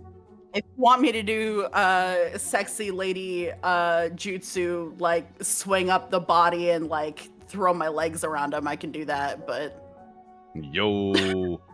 I actually just gotta check on something specific. For the rules or for this character? For the in thing that you are particular? doing right now. Uh-huh. Okay.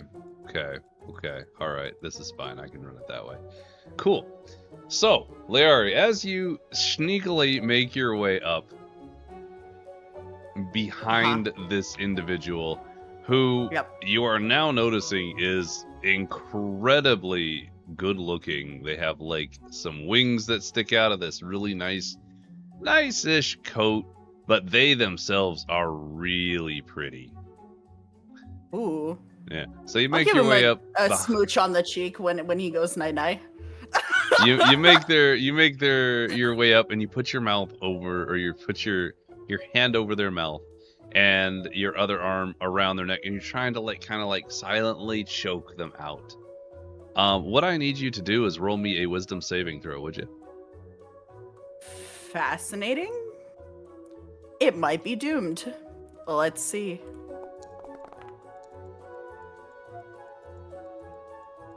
The DC was 15, so you got it. Ooh, we're so strong. So, Liari, as you as you start lowering this person to the ground, who has started to kind of like kick and try and pull away from you a little bit, you feel yourself start to be like, oh, I shouldn't hurt this person. They seem really... Wait, no, I'm trying to knock them out. As they start to lower, they're going to go ahead and give a combative roll, which they're going to fail, because there's no way you roll your grapple worse than that. Please give me an acrobatics, would you, Liari? I don't think it's physically possible for you to roll lower than... my minimum's a 20, Mr. Yeah, okay, that's right. Yeah, no, they don't win. They lose. They do not win this fight. You have successfully knocked out this individual. Oh, good. Yeah, give him the little smooch on the cheek as he goes down, you know. Give me another wisdom saving fix his throw. hair. Oh, for real? Son of a bitch. Why is there no sleeping option? Oh, no. What do you mean sleeping option? Like knocked out. I'm looking for a... Oh, there it is. I'm fucked this time, by the way. I do see that. So, as you give him little smoochies on the cheek, you kind of feel your whole idea of this person that you've knocked out has changed. Like, they didn't deserve that. You should have taken more care of them. They were just trying to just stand there, and you took advantage of them, and you knocked them out, and you feel really bad about it. And like maybe you should wake them up. And they're looking really pretty. What? Oh, son of a bitch. Damn it. You feel inclined to wake them up.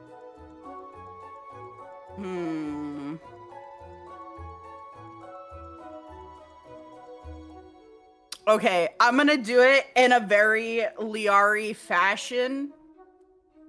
And I'm gonna try and, like, magical princess kiss him awake. I love this so much.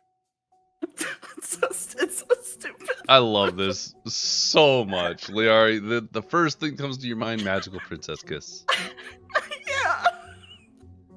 So they're laying looping unconscious, breathing kind of weirdly on the floor, and you kind of like tilt their head up. And you give them a big smooch. Will you give me a Constitution saving throw? Oh, son of a bitch. Oh, please. Okay. Maybe. That's in that iffy ground. Oh, shit.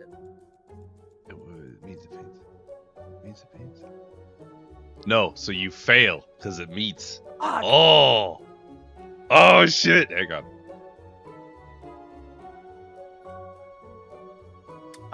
Well, it was almost cool. I almost did a really cool thing. I just want the record to show.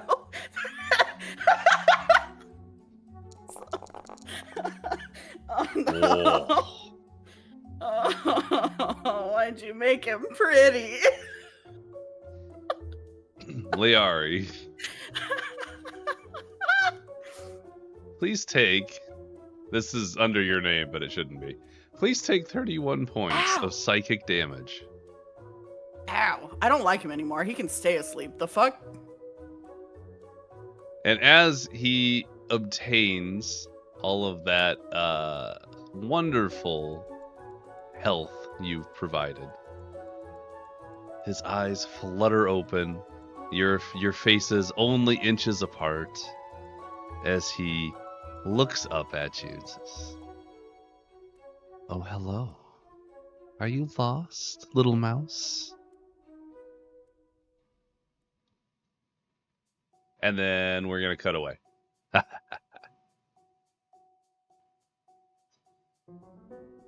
Man! I need to see how Joe's doing. Hang on. He has his own roles to do. He's not doing great. At some point throughout these endeavors, you're gonna hear Joe like, I keep dropping the bottles, and Tarvalo is getting really mad at me, and I apparently he had a special cake just for him, and I ate it, and it was really good. I think I'm in trouble. That's it. So, Liari, whilst you are currently engaged in this endeavor of climbing up the tower and getting into the room, there are races getting prepared to happen. Which, let me fix this.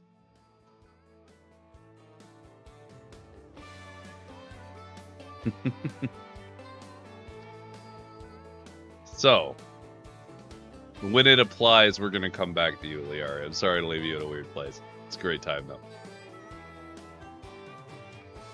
It's fine. I'm just curious if I'm still mentally in the woo-woo or if the psychic damage makes me, like, normal again so I can plan my response. That is a great question. Hang on. Let me answer that. Because, like, I feel like that should piss me off, respectfully. I don't care what charm bullshit. I just took so much psychic damage. I'm kinda gonna kill him. I'm gonna lose. I'm gonna be so real with everybody. Like, yes, it breaks the effect of charm. Okay. I love that you accidentally charmed yourself. Yeah. Yeah. Because I had it written into my bit that well, I don't want to tell you yet. It's fine. No, I understand exactly what just happened, which is why I'm like, God damn it. It was so great. Yeah. The perfect storm of everything was going well till it was going terribly. Oh, I love the dice. The dice know what's right. It's fine. They really do. We love the dice. All right. So, Mads, as you're sitting here, Torben is still chatting your ear off. And, or Tobin, not Torben. Torben is not here. Tobin is chatting your ear off as what probably is someone who works here comes in and says, all right, all of you head up to the races. Your horses are being brought out right now. You will get on your horse. You will wait until the signal is given, and you will do 3 laps around. Keep it fair. And just gonna like walk out. And you're gonna see a lot of the jockeys kind of get up and start making their way down this big hallway. I assume you kind of want to go with them. I'm gonna know anything to the lady who's still talking to me. I'm just gonna get up and walk away. In a bit of a hurry, because I want to get away. You try to hurry away from her? I'm just gonna scurry quickly. Yeah.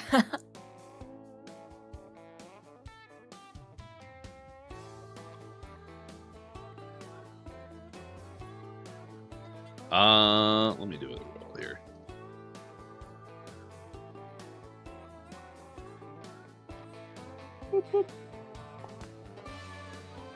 They are doing their best to keep up with you. I don't know how fast you intend to like run away from them. It's not that big of a deal, I guess. Yeah. All right. So you make your way out into the racing location. Pyrie, at the same time, you do see a number of stable hands kind of walk in, grab each horse individually by their lead, and start bringing you out to the track itself.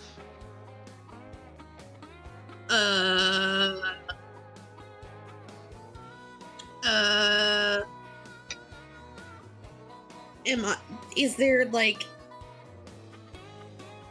I'm assuming like each person or each horse is their own like person? How is this working? There are a stable hand per horse, and they're taking each horse one at a time, like in a line, if you will, out of the stables.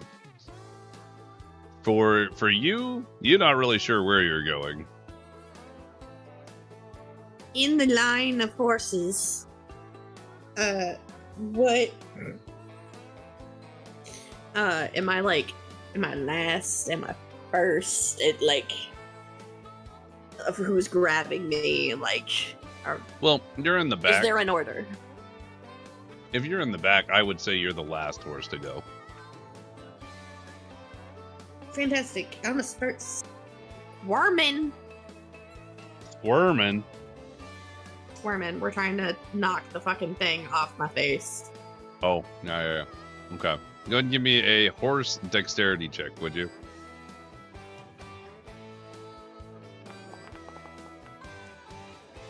Son of a bitch. Also, I feel like I should ask, because you did mention that you wanted to knock it off earlier. Would you have tried to did. do that before someone came in? Yes. Okay, that's what I 100%. assumed. Yeah. I would have like waited like a while and then been like, okay. Okay. It's Then time I'm gonna redact my statement. So currently, I Okay. will say the horses have not left the stable because you did mention it beforehand, and that's on me. So at this point, I would say you don't need the dex. You don't need the dex check to get the bridle off. You can work it off over time. So the Cool. bridle ends up on the ground. What are you doing awesome at this point? sauce. Okay. So can I run a perception check? Just on my like overall surroundings and the suspicious floor underneath me. Yeah, go ahead and roll one. Well, you've also got the pretty nice I got the way. inherent passive. True. So with your passive, yes, so the floor has a hollow spot. It's not all hollow, so there's probably something hidden under the hay. As far as the rest of the room goes, it is a very basic stable. There are some very thin, small windows with some light coming in at different points. But yeah, it's meant for like short-term keeping horses here, not long-term. Cool. As horse simply lays down in hay over top of whatever the hell is hollow beneath me. Okay. So you lay there. And then poof, I'm not a horse anymore. Because theoretically speaking, if it's the size horse stalls are, other horses would not be able to see me. Yeah, that's true. I'll give you that.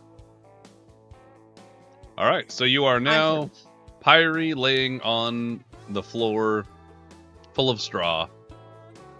Yep. And we're gonna boop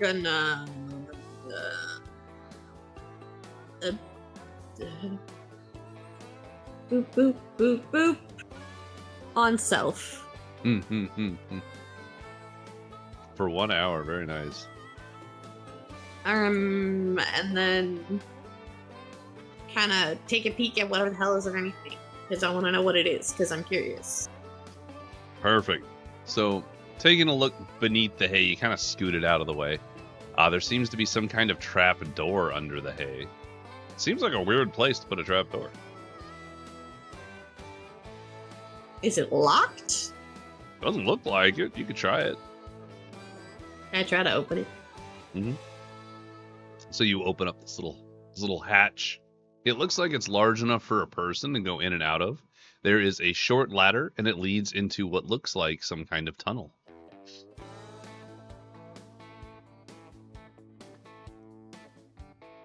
Interesting.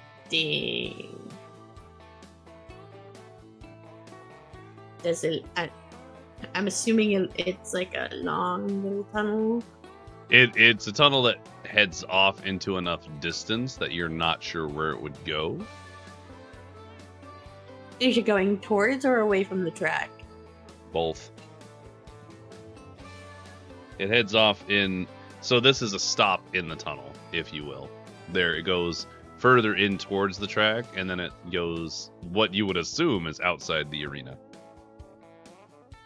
Fun times. Pyrie, is somebody going to make a note of this and then close the door and put the hay back? All right. It looks like it's never Prince- been disturbed. fantastical, and then turns back into horse.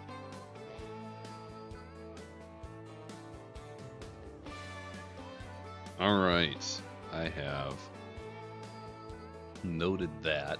All right, so at this point, as you wait there, your bridle on the ground, people come in. They start taking the horses. One of the stable hands would have seen your bridle on the ground and would be attempting to put it back on. Are you going to fight him? Simply going to do the same thing I have done up to this point, where rubs giant horse face on person. All right. As you rub the giant horse face on the person, they struggle a little bit, but they're about to put the bit on. Kind of slides into place. Any resistance from that as they're getting nuzzled to death?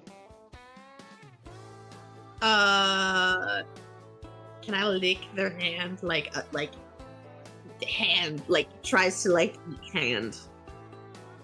Nom, nom, nom, nom, nom. So as they're trying to put this on, you keep like their hand, like not in a violent way, not in a way to hurt them, but you keep trying to like eat their hand, and it gets slimy, and they have to like wipe it off, and they keep trying to put the bit, and this goes on for a little while. Eventually, another stable hand sees this one struggling and makes their way over. They're on their way over to give them a hand.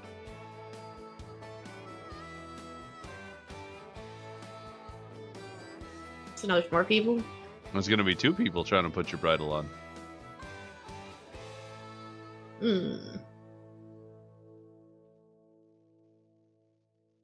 Simply continue, does the same thing, but to the other person. Then All right, give me a horse Overly dexterity friendly horse. check, would you, to try and avoid getting the bridle shuffled onto your face.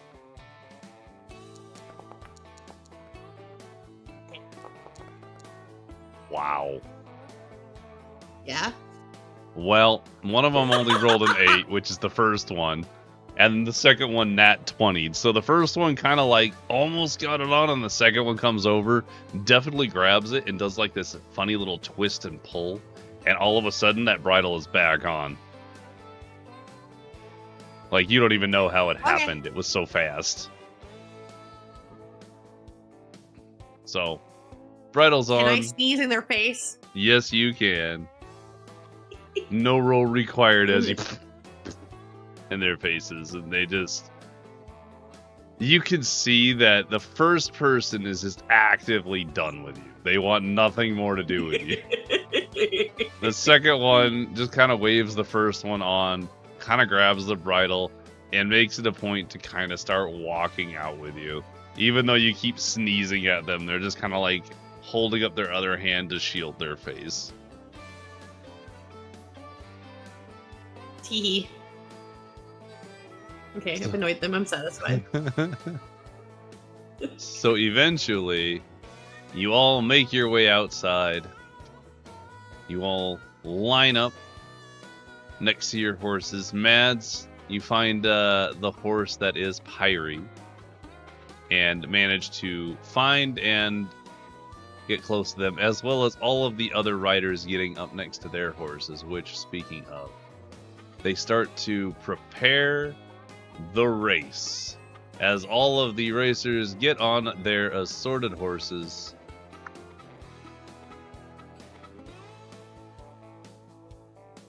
you can kind of see there's quite a variance between horses and riders. It's a little more Greek than it needs to be, but you know, it's fine. So, everybody gets on their horses. You can kind of see that everybody has a little bit of a different steed. They're all different, species of horse. Especially that Pyrie horse. Cedric, as you come out to see your horse, Mads, kind of gives you a sneer. Just kind of, that's your horse. Kind of like moves on to his. Just gonna ignore him. At this point, there is an announcer that takes place from the high rollers table as they stand up. Welcome, citizens of Melody Cove, to the Skystride track. I hope you've got your gambling in. Today's race is sure to be a doozy. We have all the fan favorites here. Cedric Vane, favored racehorse and champion jockey of Harlan Vex himself. And don't forget, we have a newcomer today. We have Matt, who comes from the... I wrote it down. The Hillwood District, right here in Melody Cove. I didn't even know we had horses in the Hillwood District. They go by the Midnight Mirage. Truly an enchanting name. So make sure you settle your bets. We begin very shortly. As the announcement goes off, there's a little bit of jostling in the ranks.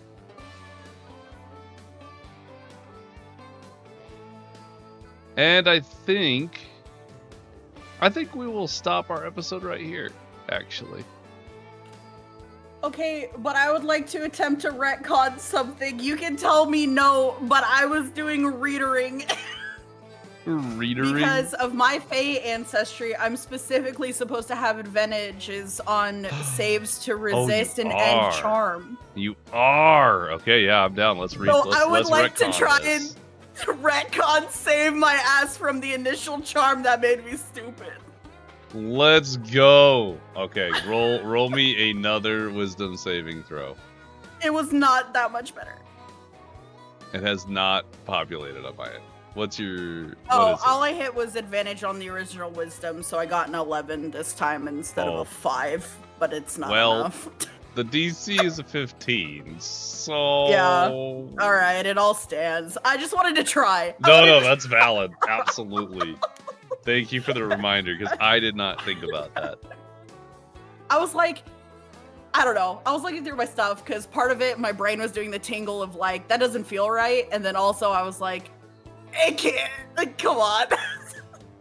I don't know. But anyway, it's all fine. It's fine. I'm fine. You're doing great. It's weird that of all the things, it doesn't have a reminder of that, because it shows condition immunities, which I'm immune to sleep and we know this, but it's weird that there's not a, like I have to go 2 features and then see Faye ancestry and know what it does, basically. Right. Interesting stuff. It is Smoj. Indeed. So we'll actually do the race next episode, which I'm really excited for, because the mechanics for the race are a fucking ball. But and y'all may or may not be fucked depending on how I can bullshit my way out of this. I have an idea, but I look forward to your guess idea. like gatekeep girl boss, but like this is a everybody's got to do their part kind of job, you know? Huh? This is gonna be very entertaining to watch. I can't wait. I'm very excited. Yes, it is. It's already entertaining. Dude, the dice really said I'm not allowed to exist, man. What the fuck? The dice don't like you. No. But the dice love Pyre Horse. They loved the setup. They hated the execution. But Pyre Horse is on it. Yeah, y'all are gonna have to unironically just win this fair and square or something. I don't even know if I'm gonna be able to turn that shit off. We'll see. I had all the faith in the world till I had no faith. Next time on Dragon Ball Z. We have 2 small treasure things, though. We do, yeah.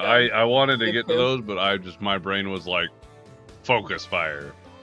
There was so much stuff happening all the time. Yeah. Can I happen to find like a healing potion? That would be fucking sick. I mean, it is possible. 46 and 89. Let me pull that up. I think the 46 is close. I think it was in the 30s. I don't remember.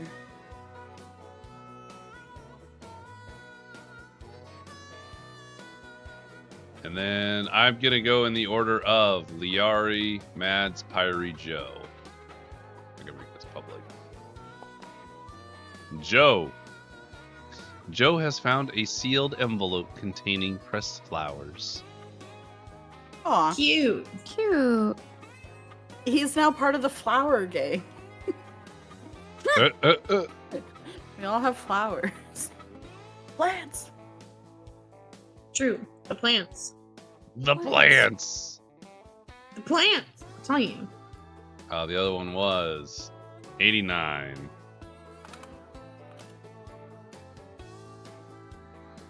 Oh, we've done 89 before. I'm re-rolling. I gotta get a new table. I gotta make a new table. We've done that one too. Get out of here. I know It's we've almost done like we've had 31 episodes of D&D. that. Crazy. Whopping 2. A 2? I don't think we've done a 2. Alright, same order for finding. Wow. Alright. Joe has also found a bundle of 3 sticks of chalk. That's fun. That makes sense that he's finding all this stuff in the, like, luxury room. Yeah, in the fancy found place. Mhm. Chalk. Like, just chalk. Just, it's so funny. Anyway. So good job, Joe. He's having a good stuff. time. Look at him go. Yeah. Yeah, he's having a grand old time. Mr. DM, I'd like to roll to steal your panties. I feel like you're more scared than ever before. Yeah. And again. Ooh. Ooh, that was on the board. I saw it. I didn't like it. That was sketchy. Safe. I keep my crown. For now. 5, no. 10, 15, 20, 25. Y'all are Yeah, haters. You get to live. You're just jealous because you want to be me. Is that how that works? Oh, well, I in any think so. case, That's what I my am so mom happy you are all here for this wonderful ride leading up to the big horse race. We've had some visitors from Mads's past. We had a call true. on the bone phone. Mm-hmm. There's so many things Oh. going on. A lot happened today. I'm gonna die. A lot happens every day, but today more than usual. Yeah. I'm really interested in how you guys move forward with this and other stuff. Hee hee ha. In any case, Yeah. it's been an absolute pleasure, chat. I hope you enjoyed our shenanigans. Of course, please make sure to go in, if you haven't already, please go and follow my wonderful streamer friends who stream more often than I do, and they do lots of fun streams, and they're lots of fun to hang out with. And we very much enjoy their company. And of course, if you're interested in playing in a campaign of this kind of style, you can definitely take a look on my website and sign up to be on the waitlist for the next campaign. Lastly, Do it. Play D&D. Play D&D. Play D&D. Lastly, we're gonna go raid another D&D streamer, Game Master Eric. He's a great storyteller, and I very much enjoy his campaigns. He's doing one right now that's fairly new, so you can still get onto that train pretty easily. And then, of course, we will see you all next Monday for the actual race and maybe some more fun stuff. But Next time on Dragon Ball Z. next time on Yippee. Dragon Ball Z. Make sure y'all are staying safe out there, doing good, and stay bold.